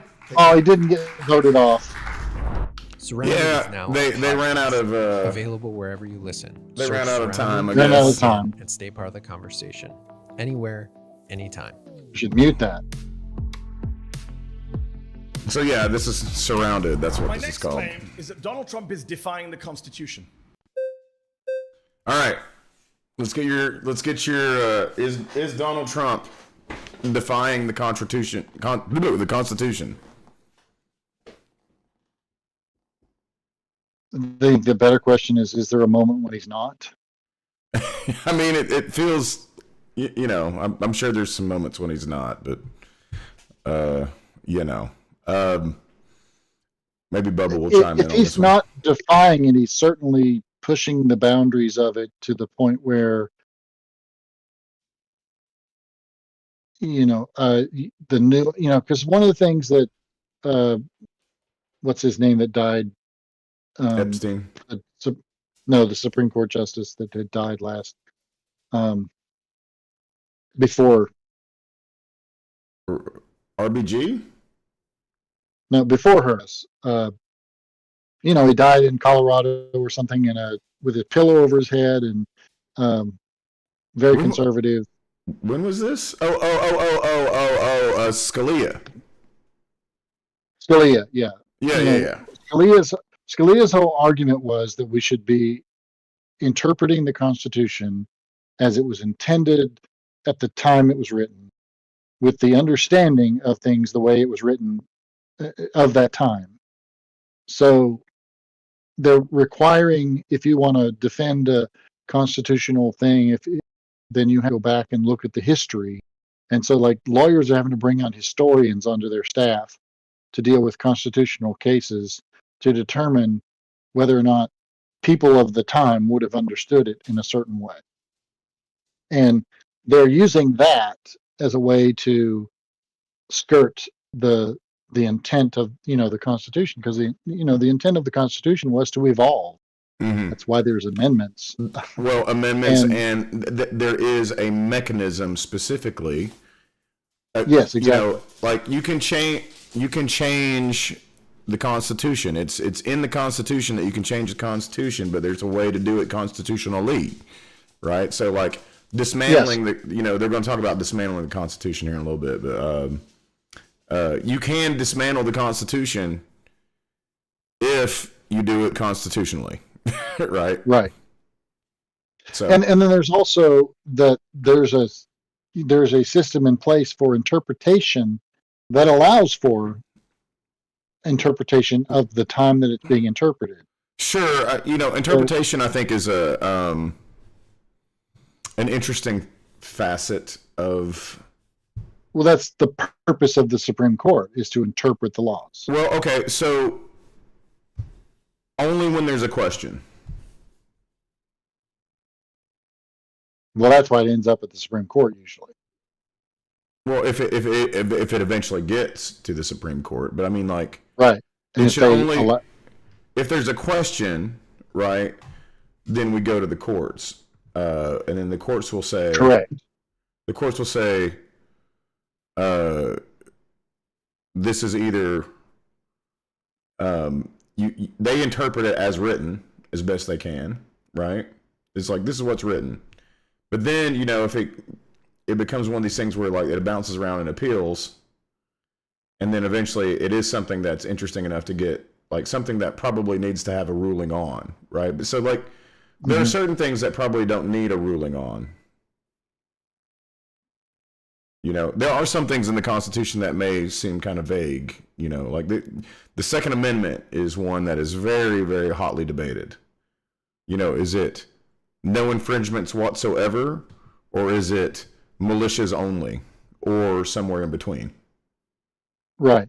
And it is confusing the way that one's written. Yeah. Well, there's the way that the word militia is used today versus then. Sure, yeah. I mean, like that. When you're talking about militias of today, it's like a bunch of dudes that got together and decided to go roll around the dirt in West Virginia. Exactly. Or so, like, there was a case that went to the Supreme Court that was about guns, since we're on that particular amendment, that it was one of the states that raised the age where you could purchase certain firearms, I think it was. And the ruling came back and said, no, because when the Constitution was written, there were 16-year-olds and 17-year-olds and 18-year-olds defending the country during the Revolutionary War. Well, I'd say probably went younger than that. And they were making, I know, but that was their argument. The Supreme Court's statement was, this law is unconstitutional because when that law was written, when that amendment, they were still remembering the Revolutionary War, and they were remembering that there were kids that were out there with weapons, but there is a difference, the kind of weapons that are in existence, and what we're learning about, Well, and also probably just human longevity now is different. The way we perceive when children become adults. Not only just what we perceive, but also physiologically, that's changed. Yeah, as we've gotten more science on the, we have more understanding of when young people become, more. No, I mean, also there are biological changes that are different today than things about when they happen in the bodies. Yeah, and that are happening at different. There's a creep in that, in the evolutionary process in humans. Sure, and I couldn't tell you what even to do about that. I am of the belief that you know, it's okay to have an arbitrary line, so to speak, of when somebody's an adult. Say, so for us in the United States, we say 18, right? 18. And I also believe that line should be pretty conservative, and this might be one of the places where I'm conservative, I guess, if that's, you know, where it's like, you know, 18 seems like, you know, you're pushing to be out of high school, you've learned some things, you're about to go into the workforce, you know, you can be drafted. Of course, you could probably put whether somebody should be drafted at 18 in this conversation, but I'm just saying, like, you know, 18 seems a pretty good age. 14 seems like a terrible age, right? Right. And there's probably. But then we recognize that there are variations on what that means. Sure. So is 16 the right age to learn to drive? Right. And different things, you know, different milestones. But, like, you know, you might say, hey, this is a very mature 16-year-old. And, you know, there are countries out there that might say, hey, this 16-year-old is old enough to be an adult, right? But for me, I'm glad that I live in a country where they're like, no, we're going to go with 18. You know, we're pushing out a little bit, right? Yeah, I agree with that. Yeah. Yeah. I graduated as a child from high school. So. Right. All right, let's move on with this guy right here. July babies. That's right. They're the best. My wife is the best. Mehdi, lovely to meet you. So I would say that with Trump being anti-Constitution, I don't really care, to be quite frankly. Okay. Because in regards... Okay, so this guy. They're applauding that. Yeah. So he's, you know, his claim is Trump has defined the Constitution. This guy decided, I'm going to get up there and tell you I'm not arguing with you at all about it. I don't care. Yeah, he is, and it's great. Is this the right wing now? Oh, yeah, that's a good question. So my brother, one of my brothers, is very much a Republican.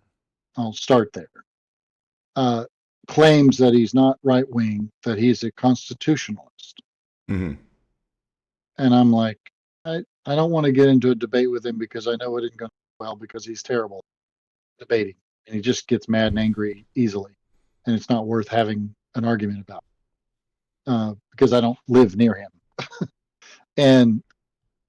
But when he says I'm a constitutionalist, I heard that from a lot of people over the last 10 years in particular that said I'm a constitutionalist, and I'm like, then why are you so against the Constitution all the time? You know?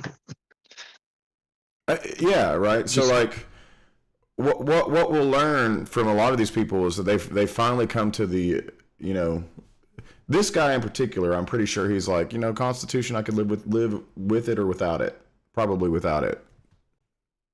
Yeah, he doesn't understand he has the right to say that because of the Constitution. The Constitution is a document that should seek to serve us. Yes. And when it fails to seek to serve us, that can be amended. Laws can be changed. And quite frankly, the fact is, we're defending things in this country that shouldn't be defended. The First Amendment should not defend pornography and making children and women be victimized. Making women and children be victimized as a result of that. I think things like blasphemy should be allowed per the First Amendment. Well, we don't want to speculate, but, you know, this is the claim. Let's say the odds are that a lot of them in that room, based on their age and the access on the internet, watch pornography. I mean, I'd guarantee there's some people who've done it in this group, for sure. Yeah. Who applauded? Yeah. I think that, quite frankly, there are a lot of legal processes that are enabling criminals and bad people to fully enact their will in this country in the name of the Constitution or following the Constitution. So, quite frankly, if Trump is anti-Constitution, good, and I think he should go further. So this is wonderfully revealing of the modern conservative mindset. So I appreciate you spelling it out so openly. Just checking, do you support the Second Amendment? I do. Okay, surprise! I was shocked to hear that. I'm saying that Donald Trump is defying the First Amendment, the Fourth Amendment, the Fifth Amendment, the 14th Amendment. He's thinking of defying the 12th and 22nd Amendments. You're saying you don't care about the Constitution, but actually you do because you quite like the Second Amendment. You just don't like the bits that you disagree with. Can I just be clear on that? Yeah, absolutely. Okay. I'm more than willing to amend it and include whenever the it's in Second your Amendment. favor. Yeah, absolutely. So can Democrats do the same when they're in office? No, absolutely not. Because so you don't it's believe in democracy? No, I don't. Absolutely not. What do you believe in? Autocracy. By who? Honestly, quite frankly, anyone who is in line with Catholic teaching. Donald Catholic teaching. So I'm sorry. That's just the Pope openly defies this orange man. So this is kind of like the thing that I'm like, oh man, these guys, right? If the Pope is the supreme Catholic teacher, so to speak, right? Right.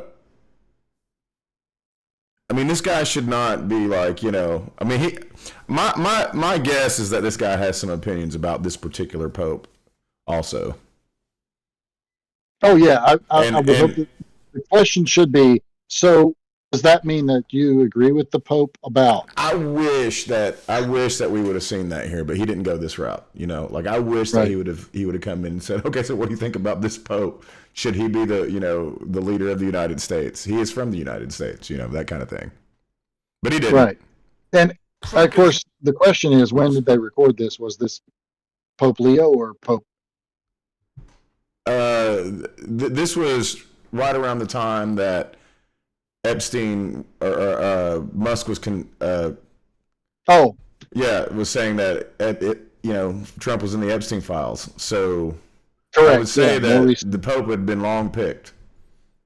So he had the opportunity to be like, what do you think about this Pope, and should he be the president of the United States? But he didn't. Not Catholic. Of course, he's not. I completely agree, and that's part of the problem. You don't support Trump? No, I don't. I didn't even vote for him. I wrote in like John Pork or someone. I can't even remember. Why did you vote if you don't believe in democracy and you want autocracy? Well, because quite frankly, I voted. I kind of voted just to. I came with this argument, but I'm bored of my own argument. I'm much more interested in this. So yeah, absolutely. How do we get to an autocracy? I think, quite frankly, that if we are able to enact local leaders, who is the we, by the way? I think, quite frankly, these far-right conservatives sitting right around white people. Yeah, no absolutely. So, well, actually, I have quite. Some of the people in this room don't make the cut from what I can see visually. Actually, hold on for a moment. I do think that there are people who happen to not be white who do actually have history in this country and have roots in this country. For instance, from the Mexican-American War, we subsumed a lot of territory of people who have far stakes in this country who happen to be Hispanic or what have you. I'm for defending the traditional democratic. Well, you said it right there. Let me rewind and play it, and then I'll stop it. Far stakes in this country who happen to be Hispanic or what have you. I'm for defending the traditional demographics of this country, which is majority white. So that's what I was saying. Is like the new fascism is like maintain a status quo in which there is white supremacy, where there is majority white people, and in his case, he wants definitely a Catholic strain of Christian nationalism. Yeah. By the way, if the Pope says no flags in the sanctuary, there are no flags in the sanctuary. I mean, right? So there are no flags in the sanctuary of Catholic churches. Sure, but, I'm not sure how this guy would feel about those kind of things, but this guy's a fascist. Should stay that. How does the United States? I mean, we've gone so off topic, but how does the United States look like under you? Sorry, what's your name? My name is my name's Connor. It's a pleasure to meet you. Took a little bit of a doubt there. Oh, well, I use a pseudonym online. Fair enough. But fair enough. How would Connor's America look? What would it look like? Well, quite frankly, I think we would deport people who shouldn't be here. No, I didn't ask about deporting. What does the government look like? What does the government look like? Yeah. I would say, quite frankly, it's under a sort of benevolent leader, such as where does he Franco. come from? It's like one of his ticks. I mean, it could be a kind of aristocratic class. Could be someone who picks the autocrat? Frankly, the people. I mean, we could hold a vote on it. Kings were isn't that democracy? Well, sure. You can have a vote to get to that stage. And then no more votes afterwards? Absolutely. Wow. 100%. Wow. And if that autocrat kills you and your family, you're fine with that? Well, I'm not going to be a part of the group that he kills, because that's the whole thing. How do you know? Autocrats tend to kill everyone, even their own supporters. Carl Schmitt makes this point very well in his work. It's the friend-enemy distinction, right? Carl Schmitt, the Nazi theoretician. Yeah, absolutely. I don't care. Are you a fan of the Nazis? I frankly don't care being called a Nazi at all. I didn't say that. So this is one of the reasons why I think this stuff is a little bit slop. Right? This guy's a Nazi. And you're giving him voice. Well, it's not even giving them voice is, I guess that's one way to say it. it's not even that they get voice and have a place to put their voice. It's that they're legitimized by being put across the table from a guy like Mehdi Hasan, who's very successful. Right? So now, and this is what they want, right? So these are people that are not remotely interested in free speech. But they'll tell you that they'll complain all the live long day that they're not being served in a free speech kind of way. You know, you went there, so I didn't hear that. I'm saying that these people are not pro free speech, but they will argue all the live long day when they feel like their free speech is being undermined, right? That's why they're banning books, because So, and this guy's open. He tells you what he's about, Quite frankly, he does. Yeah, quite frankly. I didn't actually say that. I said, are you a fan of the Nazis? Well, they persecuted the church a little bit. I'm not a fan of that. But what about the persecution of the Jews? Well, I mean, I certainly don't support anyone's human dignity being assaulted. I'm a Catholic. But you don't condemn Nazi persecution of the Jews? I think that there was a little bit of persecution and stuff like that, which is bad. We may have to rename this show because you're a little bit more than a far-right Republican. Hey, what can I say? I think you could say, I'm a fascist. Yeah, I am. He's absolutely proud of it. I'm just checking who's clapping just to get myself. They're applauding. So there's this online personality. I don't know if you've ever heard of him, called Nick Fuentes. His name's Nick Fuentes. No. And he started a group of his followers are called Groypers. And I don't even really know what it means. I'm sure but from what I understand, that this group of 20 has quite a few Groypers, so to speak, and they are people who are openly fascist. My problem with this is that, golly, man, this isn't just right wing. This is almost you're right. This is living outside of the system, so to speak. It's so right. It's even out of the system. I can't even call you a conservative. You're. Yeah, and you got, where's the flag in the hood? That's where you're at here.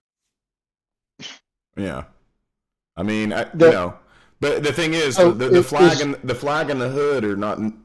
He's what I think he's trying to do here is like say, hey, these are normal positions that people have, and we should be, we should be allowed to discuss them with people. Well, we always hear there's both sides. We're not hearing both sides. And, science says climate change is real and it's caused by humans. Right. There's no question in science. Well, but we got this guy over here as a scientist, and he's not really a scientist, but, they've got this journal that they publish in now that isn't peer reviewed, that they're claiming it's not that set. Those kind of things are then you have to give them equals. When 99% of the scientists say this and 1% say that, giving equal voice is not being legitimate to the situation. And that's what you're talking about here is this fringe, we hope is a fringe group, is getting voice where to try to make it an equal, we're on equal footing. Like it's a normal thing that we should have it's the tolerance paradox, right? Yeah. So it's like, they want us to be tolerant of their hateful, points of view, which is to be intolerant. It's like, so we're intolerant of your intolerance. Which makes us intolerant, I guess, but, they used that argument very effectively a few years ago. They were really using that argument. And it was pulling on people into that whole idea. Yeah, but so this is like, and here I am also, bringing it up and we're putting it on too. So we're also promoting this stuff to a degree, but it's not like we have a big audience. we have Bubba. We got Bubba and Ed today. Who knows? Other people might be watching this. Some people don't chat in. But I mean, they're looking for a way to legitimize this, to feel like they can openly say these things and have it just be an accepted argument, right? Yeah. But once they supposedly win the argument, they'll turn off the arguments. Correct. And this is where this Stephen Colbert thing comes in, because that's what's happening. The orange one is extorting companies, corporations. He's extorting them to quieten voices that criticize him. It's not one. It's one thing if it was just like Donald Trump, the crappy business guy who bankrupt casinos on his way to laundering a lot of Russian money, right? I mean, I don't know if any of that's true. I mean, I know that bankrupt casinos are true, but that's speculation, the laundering money part. This is the president of the United States, Right, exactly, yeah. throwing his weight around, And he's actually getting money for himself. Oh, sure. And then he's also getting money, Oh, and by the way, $20 million worth of PSAs that, is going to promote our agenda is what he's really saying. Yeah. And that is fascism. That is how fascism works. Silencing those that oppose you, giving voice to those that are supportive of you, and extorting people, creating fear for those that might speak out against you. Okay, I think that maybe we'll finish watching this guy real quick, and then I'm going to real quickly jump into that other video, and we're going to quickly talk about that because you just kind of put a little definition of fascism out there. So, and I've got some content. I've got some content on that. Because you know that millions of people are going to be watching you on YouTube and checking out who the fascists and the Nazis are. I'm not ashamed of that whatsoever. No, clearly you're not. During the pre-war period, prior to World War II, it was only those parties that properly enacted the people's will. That's why they won. The conservatives were fat cats. They were aristocrats. They didn't care. Are you in favor of killing people who aren't like you? Quite frankly, I'm not. You mentioned Franco earlier. Franco killed a lot of innocent people. Oh, well, he killed communists. He killed people who raped nuns and killed priests. What about children who he killed and women who he killed? What are you talking about? He never killed any women or children. He was Catholic. He only killed combatants. Is that what you're claiming? Yeah, he only killed combatants. He was Catholic. Catholics don't kill people. There's not a history of that at all. Never happened at all. Yeah.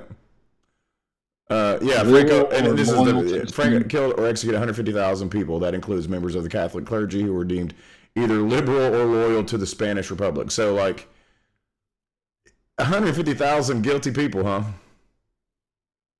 Franco. The White Terror was only punishing those people who did acts of terrorism. And again, are you supporting raping innocent women? Nuns, dude. Killing priests? I mean, priests don't brandish guns and kill people. You just refuse to condemn the Nazi Holocaust, my friend. I don't think you're in a position to ask anyone any questions. I quite frankly don't care what you think about me. If I'm a Nazi and being a Nazi is mutual, and being a Nazi means upholding human dignity, because I even believe in your dignity. I don't in a state that I was running. I wouldn't want to hurt you or anything like that. But quite frankly, I don't debate fascists. Okay. So do you concede then? I mean, why? Do I concede you're a fascist who won't condemn the Nazis? Yeah. Yes, I concede that. Okay, great. So I mean, what are we doing here? Because I mean, you just seem offended. So he thinks he won something. To be quite frankly, I'm offended by people who can't condemn the Nazis. Yes, I am. Okay. Well, I condemn the evils that they did, but I don't really care about being. Yeah, sure. I don't care about being called a Nazi is the whole thing. I never called you a Nazi. I care you about called doing yourself the right a Nazi, thing. a fascist, and a General Franco supporter. Well, yeah, I am a General Franco supporter. He was awesome. He was so super cool, quite frankly. Because the whole thing. And you don't believe in democracy. I don't believe in democracy. What are you doing here at a televised debate? This is democracy. Not what a debate and disagreement. Because it is the means to support an end. The reason we have free speech now is because we want to be openly talking about our opinions so we can get the state that we want. But it doesn't mean upholding free speech after we win. Again, I mentioned. Said it right out loud. The whole reason is that you guys are so open about it. The whole reason I mentioned. The quiet part loud. The whole reason I mentioned Carl Schmitt earlier, and you kind of blew past him, is the friend-enemy distinction. Even liberals, when they take power, they want to enact policies and they want to enact protections for their people and their ideas, and they're willing to punish their enemy. And so I'm the same way. I'm like, hey, if you're going to punish me, I'm going to get in power, and I'm going to frankly punish you when you try to leverage power against me. Just that simple. Yeah, he did get fired, but I think that was part of the plan, Bubba. I'm not sure what you want to say. Fired from Jubilee? Hey, it is what it is. No, he was fired from his job. Oh, okay. But like because they heard him. Yeah, I mean, I think that he thinks that this is his big moment where he becomes a big time YouTube fascism streamer. And this is why we're here, Billy. Yeah. We're here to like talk about these shitheads. Yeah. All right, so I've got this other video right here, and this is 14 reasons why Donald Trump is a fascist. And what I think is interesting about it is we talk about this guy named Umberto Eco. And I tell you what, let's do this real quick too. We've been accusing the Trump regime of fascism. When they get there, we'll stop it and let you do the 14 points. I mean it, and I can reference stuff. I'm not just saying it flippantly. I can point to their actions and point to how I think it fits that definition. So we're going to define fascism. And then we're going to see if the Trump administration or Trump himself qualify. Because there's been a lot of talk that fascism has been watered down. It means nothing. People have been saying it too much, and to that I would say people are saying it a lot because it's what's happening. It's true. Sounds exciting. Are we fascist? Yes or no? Umberto Eco is about to tell us. Yes.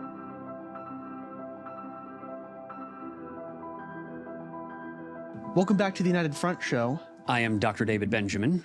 And I am Just Max. And this week there's been plenty of news, but just kind of more of the things suck and they just get worse. Yeah, this is from 4 weeks there's ago. a headline and we would react to go, wow, that's pretty terrible. Yep. And then we would move on. Yeah. We do want to talk about specifically the war that is brewing between Iran and Israel. Yeah. And for example, we apparently, maybe early hours this morning, or maybe late last night, a few B-2 bombers, the stealth bombers, and the refueling planes left, I think, Missouri. So they hadn't quite done the Indian Ocean. The bombing to yet. one of our bases. Right, before the bomb itself, right? Maybe en route right now, or maybe they've just arrived. They'd be in the sky right now, or they'd be getting there. So that happened. Kind of separate. There have been Reaper drones, which is the drone everybody knows about, was flying over LA yesterday. Well, that's interesting. Last night, or maybe the night before. Why? And it was like aviation enthusiasts caught it on accident. Really? Yeah, you probably could find it on Reddit. They got a picture of it, and then they like brightened it, blew it, and you can see the Reaper drone flying over LA. Someone made a good point. And like, if you think this is the first time they've flown a Reaper drone over the U.S., you're kidding yourself. Yeah, that's true. It's been caught. It's pretty hard to catch those things. I wonder why they would be flying Reaper drones over L.A. I mean, I could get it if it was near, well, I don't know. Maybe there is a military base that's right there, and it's... I'm sure there's bases that we don't even moving know a Reaper drone from one base to another base. There could be a military base in this building, for all we know. There could be a Reaper drone flying right over us right now. Right now, and we wouldn't even know. So, but more specifically, I want to spend a lot of time on fascism, because everybody's been throwing that word around a lot. There have been a lot of claims Including us. Including us. We've been saying it a lot, but We've been accusing the Trump regime of fascism for months and months. And months and months and months. But I mean it, and I can reference stuff. I'm not just saying it flippantly. I can point to their actions and point to how I think it fits that definition. So we're going to define fascism. And then we're going to see if the Trump administration or Trump himself qualify. Because there's been a lot of talk that fascism has been watered down. It means nothing. People have been saying it too much. And to that, I would say people are saying it a lot because it's what's happening. Okay. So that's what I would say. Yeah. I think that's a fair thing to say. So we're going to just jump right into it. No fancy business. So yeah, we're going to get straight into it. We're going to be referencing Umberto Eco, who is a Italian philosopher he's born in 1932. An Italian philosopher from 1932 named Umberto Eco. Umberto Eco. Umberto Yep. space ECO. ECO. Okay. That sounds right. Umberto Eco. Umberto Eco. So what makes this guy an expert on fascism? As a young fella, as a young boy, he lived in, I believe, well, I don't know where in Italy, but in Italy during Mussolini. Okay. So he experienced it firsthand, and he would have been almost, the war ended in 45 or 44 for him, Italy. So he would have been, what, 12?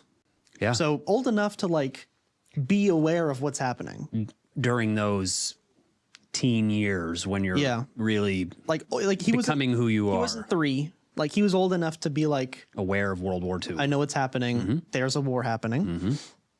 And then he lived in Italy, and he spent a lot of his life. He lived his whole life in Italy. He got a bunch of degrees in cultural and philosophy related things.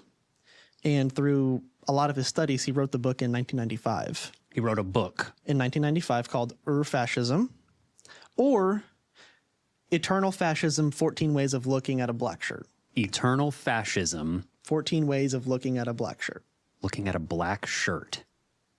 Which was, I believe, the Italian. So everyone's heard of the brown shirts, which were the Hitler's like personal little militia that turned into the SS. So when you look back, they're all wearing brown shirts. Mussolini had the black shirts. Okay. So they all wore black. Got it. So he writes a book in 1995, so a lot later in his life. It's collected a lot of information.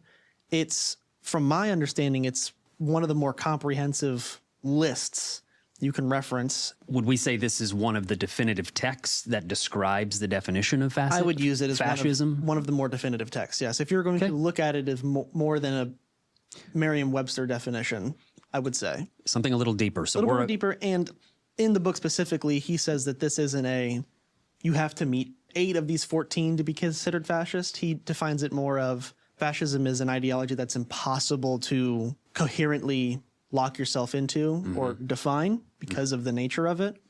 But if you have one of these, it can allow for fascism to congeal around it. Okay, interesting. So if you're doing 1 or 2 of these things, it opens the door. It could be the seed for it becoming fascism. Something full blown, but exactly. But you couldn't necessarily call it fascism at that point. You could, but you could not call it the beginning of fascism. You could call the seed. I like seeds is kind of how he uses it. All right. So we'll jump straight into the 14 points. 14 points, the definition of fascism, and are we going to go point by point on whether or not we qualify today as fascism, or how are we going to do this? Yeah, so we're going to go point by point. Okay. I'm going to read it. They're very short. They're a sentence or 2. Got it. So it's what it is and then a sentence defining it. Okay. And then we're going to spend a minute or 2 being like, well, does the second term of Trump fit it? Okay. And we're going to just go one by one, okay? Sounds exciting. Are we fascist? Yes or no? Umberto Eco is about to tell us. Yes. Who really defines who what I think is a good definition. Yeah. So okay, let's find out. Point one. Number one. The cult of tradition, characterized by cultural syncretism, even at the risk of internal contradiction. When all truth has already been revealed by tradition, no new learning can occur, only further interpretation and refinement. Did you get all that? Yeah, it's a long statement, but yeah. So the cult of tradition. Let's see if I can pull it up here on the old Copilot.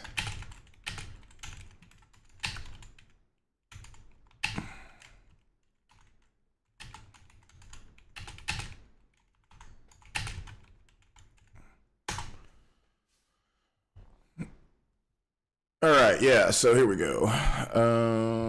Let's put it up on the screen, and then let's share it to you. Can I change the share? You see that? Yes. All right, so the cult of tradition, right? So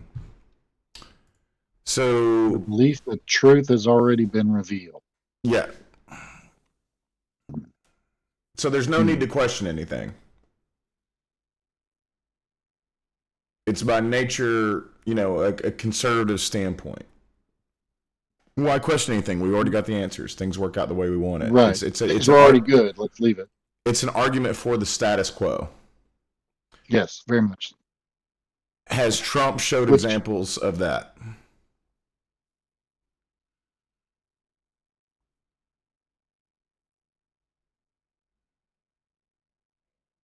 I think he certainly is, in the sense that he is trying to like wipe out evidence of women and black people and anybody of any diversity beyond white men in our story. So if you go onto the databases of, not the database, but the websites of historical but government, like Navy or Army or something like that, or any agency that might have had some kind of reference to, this is the first woman who did this, this is the first black person who did this, or this is the first Asian person, or then that's all been being wiped out. So saying, we're going to go back to what we knew before all that, before diversity hit. So I would think that kind of lives in this, what you describe. I would probably more say this is more like we had it figured out in the 50s, and that was the best way of doing things. Therefore, we don't need to like do anything other than that. So yeah, I mean, moving into the diversity, the civil rights movement and things like that, there are certainly people that would, the Make America Great Again, right, is probably, and when you say, well, was America great, and then the latest little example of this is he's extorting the Washington commanders to change their name back to the Redskins because it bothers him, because, well, that was just right. It was better when we could use the slur. That's right. Better when we could use the slur. And so let's go back to that. That was good. That was fine. And I'm going to extort you to change it the way I want it. Well, let's go back to the way that makes me feel the most powerful. Yeah. Yeah. And, I mean, well, I don't know. I don't know what his dealings were in the casino world with the tribes, Let's hear what these guys have to say. So the cult of tradition, meaning we have already figured out everything for society via tradition. And if we simply return to tradition and just mash all of these traditions together. Okay, let's hear what you Which is the say. cultural point that he points. It's like not one tradition. It's you just mash it all into a big ball. Yeah. And that's the cult of Are tradition. you running it? And I think I'm sorry. I forgot to by definition. I forgot to switch. You it can back. see it. Yeah, everybody can see it, but you. I got to switch the screen. For you. There we go. The cult of tradition, meaning we have already figured out everything for society via tradition. And if we simply return to tradition and just mash all of these traditions together, which is the cultural point that he points. It's like not one tradition. It's you just mash it all into a big ball. Yeah. And that's the cult of tradition. And I think republicanism almost Does by that definition. Yeah. At least modern American conservatism, for sure. For sure. A return to traditional American values. 100%. They're always talking about, we got to return to the 50s. Yeah. What does that even mean? Man goes to work, the wife stays home as a trad wife, a traditional wife. I mean, there's a reason that's an expression. Yep. And you can raise a family on one income. And it's a mashing of all of these different cultural, signifiers and stuff. So I feel like you just point out. It's not that it can, it's that it, so he's saying that you can, well, that's fine. If you want to do that, that's fine. It's that you should, right? It's that it should be. Yes. The wife stays home and knows her role. That's right. And I would argue Trump says even going back to the 30s. But that's more about economics, because he thinks that the 30s were the best economic time we had. We'll certainly right up and tell. Yeah, because he's saying, tariffs, that's what. Yeah, that's what made us prosperous. Right. Mm. Yeah. Regular conservatives do that. MAGA definitely does, I feel like. Certainly. I feel pretty comfortable saying that. Okay, so cult of tradition. I'll give it what we'll do. We'll go point, half point, or no point. All right. So half point if they. So what would you say? You give a full point or a half point, or no points? I guess personally, I think it's probably a half point because it's so undefinable, so hard to nail down. Hard to nail down. I mean, I would say, to me, I would probably go full point just because I think it certainly feels that way. Well, no, I mean, I just think the whole concept, "Make America Great Again," is like the again part. And then when you say, what do you mean when from what time was again? And then they'll tell you all this time before, like the civil rights and the stuff that you were mentioning. And, just they yearn for the simplicity of their youth a lot of times, it feels like. Right. And the simplicity of the youth. And then you say... Or the fetishizing of, a simpler time. That's even done by people that were not... Yes, born back then. I have a woman in my church that is old enough to remember desegregation, and she is somebody who was desegregated. She was a black woman, black child at the time, of course. And there are other folks in the church who also remember desegregation here in this community, and they're like, "Oh, it went well. We did a great job," and she's like, "Where were you at?" Because it wasn't so great for me. Right. My brother, her brother was getting beaten up every week, if not every day. That was his experience of it. And right. It's completely, unaware of anything but the Leave It to Beaver household. Yeah, it was great for me and the people like me, but it was not great. All right, let's see what they got in the second one here. Let's move it on to it. All right, so this next one, and I'll put it up on the Copilot here. And let me switch it over again for you so you can see it now that I'm learning how to do this. All right, so the second one is the rejection of modernism, distrust of Enlightenment values and rational thought. Distrust of Enlightenment values. And when Enlightenment, I'm thinking they're talking like the proper Enlightenment. The Enlightenment. Yeah. Who rejects that? Who rejects that? Those folks in Iran saying death to America? Death to Western culture? Sure, yeah. That's exactly what that is. I mean, I would say, listen, Billy, you're maybe not going to like this, but I'd say that lives in all kinds of religious places. Yes, I would agree with that. And I deal with it in my church, in every church I've been in, where people are, pretty conservative in some cases, many cases.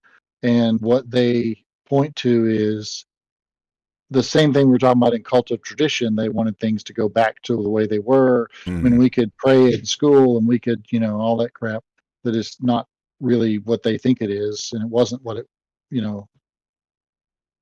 but this distrust of enlightenment is people that are constantly saying the phrase political correctness with quotes and saying, we just don't want to have to be politically correct. People that invented the concept of political correctness don't use that anymore.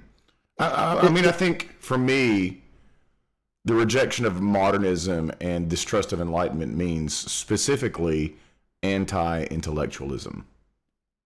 Yeah, this and the anti-science, creating fear around things like science, but so trying to create the idea to people that science is mystical, some magic to it, when all it is observation. Yeah, I mean, that's kind of what it is, and they'll even go as far as probably to tell you that your belief in science is a religion. Oh yeah, they'll say that. Yeah. Yeah. All right, let's see what these guys have to say about it. Okay, point number 2. Yes, ready. The rejection of modernism. I cannot hear them. Okay. Oh. Which view? You can't hear? No. Did I send? But I'm seeing your whole OBS thing. Oh, I gave you the wrong. I'm sorry, I gave you the wrong string. I thought I was doing it right. Got it now? Yep. Or the current for cult of tradition. 1 point. Okay, point number 2. Yes, ready. The rejection of modernism. Okay. Which views the rationalistic development of Western culture since the Enlightenment as a descent into depravity. Eco distinguishes this from the rejection of superficial technological advancement, as many fascist regimes cite their industrial potency as proof of the vitality of their system. In the book, he separates industrial achievement is not modernity. Modernity is progress, is cultural advancement, many things that we champion today. Accepting cultural, feminism, LGBTQ communities, like that has come accepted versus like the advancement of factory technology. Yeah. Is not the same. Okay. So I think if we're talking about it particularly in a cultural standpoint or a cultural context, the rolling back of LGBTQ kind of... They certainly are doing it. Yeah. I would say that there's a rejection of modern cultural values. Okay, so, and what I was trying to say on this is that, like, LGBTQ, the particular one that they're concerned with right now is the T, right? Right, yeah, because it's easy to target. Right, so, like, if there is, like some science that might explain why a phenomenon happens that they just disagree with happening, right, then they'll say, hey, it's not real, this is all an imagination, it's just, we're going back to saying one man, one woman, there's only two, kind of thing. Well, and the House Speaker just this week said used the phrase biblical in what he was trying to argue, and it's the scale for 1.5 and 1 is not big enough on this one because I mean that they're all in on this number 2. So this is a 1-pointer. Yeah, this is a 1-pointer. Yeah, if I could give it a 10 out of 1, I would, because they're all in. Yeah. All right, let's get to the next one. All right. We'll do one more and then we're past our time, so we're going to cut it short. Yeah. Or not cut it short, cut it long, so to speak, and then like pick up next week on the rest of it. So this next one, yeah, that's fine. Yeah. This next one is let me put it on the screen for the people. Action for action's sake. Yeah, valuing action over reflection, anti-intellectualism. So I guess maybe I jumped the gun on the first one. So this is the anti-actual intellectualism take, I guess. There's an overlap there. Yeah, I would say a lot of these sort of overlap. Yeah, I mean this goes to this is Trump's MO. I'm tough. I'm the one getting stuff done without any real thought about. Right. I think this one's a little bit more complicated in some cases, but it's certainly the look at what we're doing, people, right? Yeah, well, for instance, the immigration policies that are, traumatizing people. And then as a Christian, there are Christians who are going, oh, yeah, this is great. And I'm like, but are you thinking about how this impacts the culture? Mm-hmm. Are you thinking about how this impacts individual people, how it impacts families, how it impacts communities? Some years ago, I was in Chattanooga, and in Chattanooga, a friend of mine was involved in an inner city ministry where the whole point of the ministry was there was a church that we had that had a 36,000 square foot building, and the church closed. They declined. They decided it was time to close the doors. And my friend Mike got permission and got everything taken care of to open a community center. Basically, they rented out to some churches the sanctuary to use on Sunday morning, but then they had classes and stuff. And the whole point of it was to bring together different cultural folks within the community where that church was, meaning especially in that case, Black folks, Hispanic folks, and also what's the word? White folks that were moving in, buying up the buildings, the houses, and remodeling. Gentrification folks, yeah, to try to bring all of them together around things like art, education, etc. And there were a number of projects in all of that. And one of the things that was really happening in Chattanooga at the time was there was a kind of a crime wave, but it was defined by this. The gangs in the inner city of Chattanooga were attacking, going to homes of Hispanic folks in particular, because if they were undocumented, or even if they weren't undocumented in many cases, they were afraid to go to the police if someone broke into their house. Mm-hmm. And so part of what we did in that, I was on the board. I wasn't like involved in everything, but a part of what we tried to do there was to help the police come in and say, listen, our job is to deal with the crime at hand. It is not to talk to you or ask you about your legal status. Because if a crime was committed, burglary, violence, you name it, if that was committed, that is our focus. And you need to trust us that that's what we're there. We don't report to ICE. We don't report to this people. That's not our job. Well, now what you've got is the flip side of that is you've got Christians and conservative folks going around saying, oh, we want the police to report to ICE so that we know that these people are here. Mm. We want prisons to report to ICE so that we can deport those folks. We want, so if a person, and there's a policy, I forget what the name of the policy is, that, it's specific, and the city of Chattanooga agreed to participate in that policy, as have most of the towns around my area, and probably many of the towns in your area, including Knoxville, agree to that so that they report undocumented folks to ICE.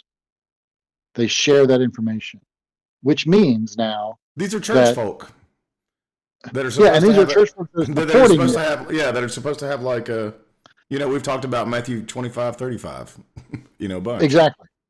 And so by changing this policy, what you're doing is you're putting fear into the lives of people who are perfectly legally here. First of all, you're putting fear into the lives of communities. For what reason? So that you can say you fought against this scourge of immigration.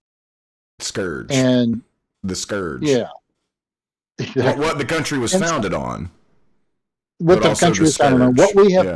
What we have specifically promoted throughout policies throughout the last century or more of promoting the idea that we need more workers in the field. So let's go to Mexico, let's go to Guatemala, let's go to these other countries and say, come to America and we'll look past laws. And then we've enacted laws that, then they say, well, my family came over and they did it that legal way. Well, if it was today, they might not have done it what was the legal way, because the rules are different today than they were in the early. But like immigration has always been one of the lifebloods of the United States. Yeah, absolutely. I wouldn't be here if it wasn't for immigration. Yeah. I can't go back to the 1500s. But Trump is saying that immigration is poisoning the blood. Very right. Poisoning the blood of America. Very, very. Speaking of Nazis, right? Yeah. Speaking of dark-skinned foreign menace. Right. I think so. The action part of this is, I'm showing you I can do something, and it doesn't matter the complexities of it, and that's anti-intellectualism as well. Sure, and that's anti-reflection. I think that might be the place that we actually, because it's now 12:20 and we're 20 minutes past, and I don't want to keep you too much longer. Yeah. But we can definitely start back on this video next week. We've got plenty of talk about when it comes to fascism, the Trump administration, and what did you think about the Mehdi Hassan? Are we interested in this? It's fascinating. Right, that we give these people this open. Yeah, it's fascinating. I think I have seen one of the, like, it's a 20-minute period. I think I've seen one of those. It may not have been Mehdi Hassan. It may have been somebody else. That happened. I think I've seen that. They've done several of these, and I wouldn't be surprised if everybody's got their little algorithm. So, and I don't know. Is it possible somebody else does a similar thing? But that I'm pretty sure I saw, and maybe it's something you showed one time. I don't know. I mean, at one point, yeah. Well, my algorithm is, I would call it effed up. Really messed up. Yeah. Anyway, I think that's good for this week, and I appreciate your time, sir. And hey, we're back at it. Yeah, Bubba, good to be back. Bubba, thank you for joining us. All the engagement, and Ed was in there for a little bit, but then he seemed to dip out because YouTube wasn't working too good. So I don't know what's up with the YouTube, but. All right, well, Billy, thank you again, and we're going to call this a night. Y'all take it easy.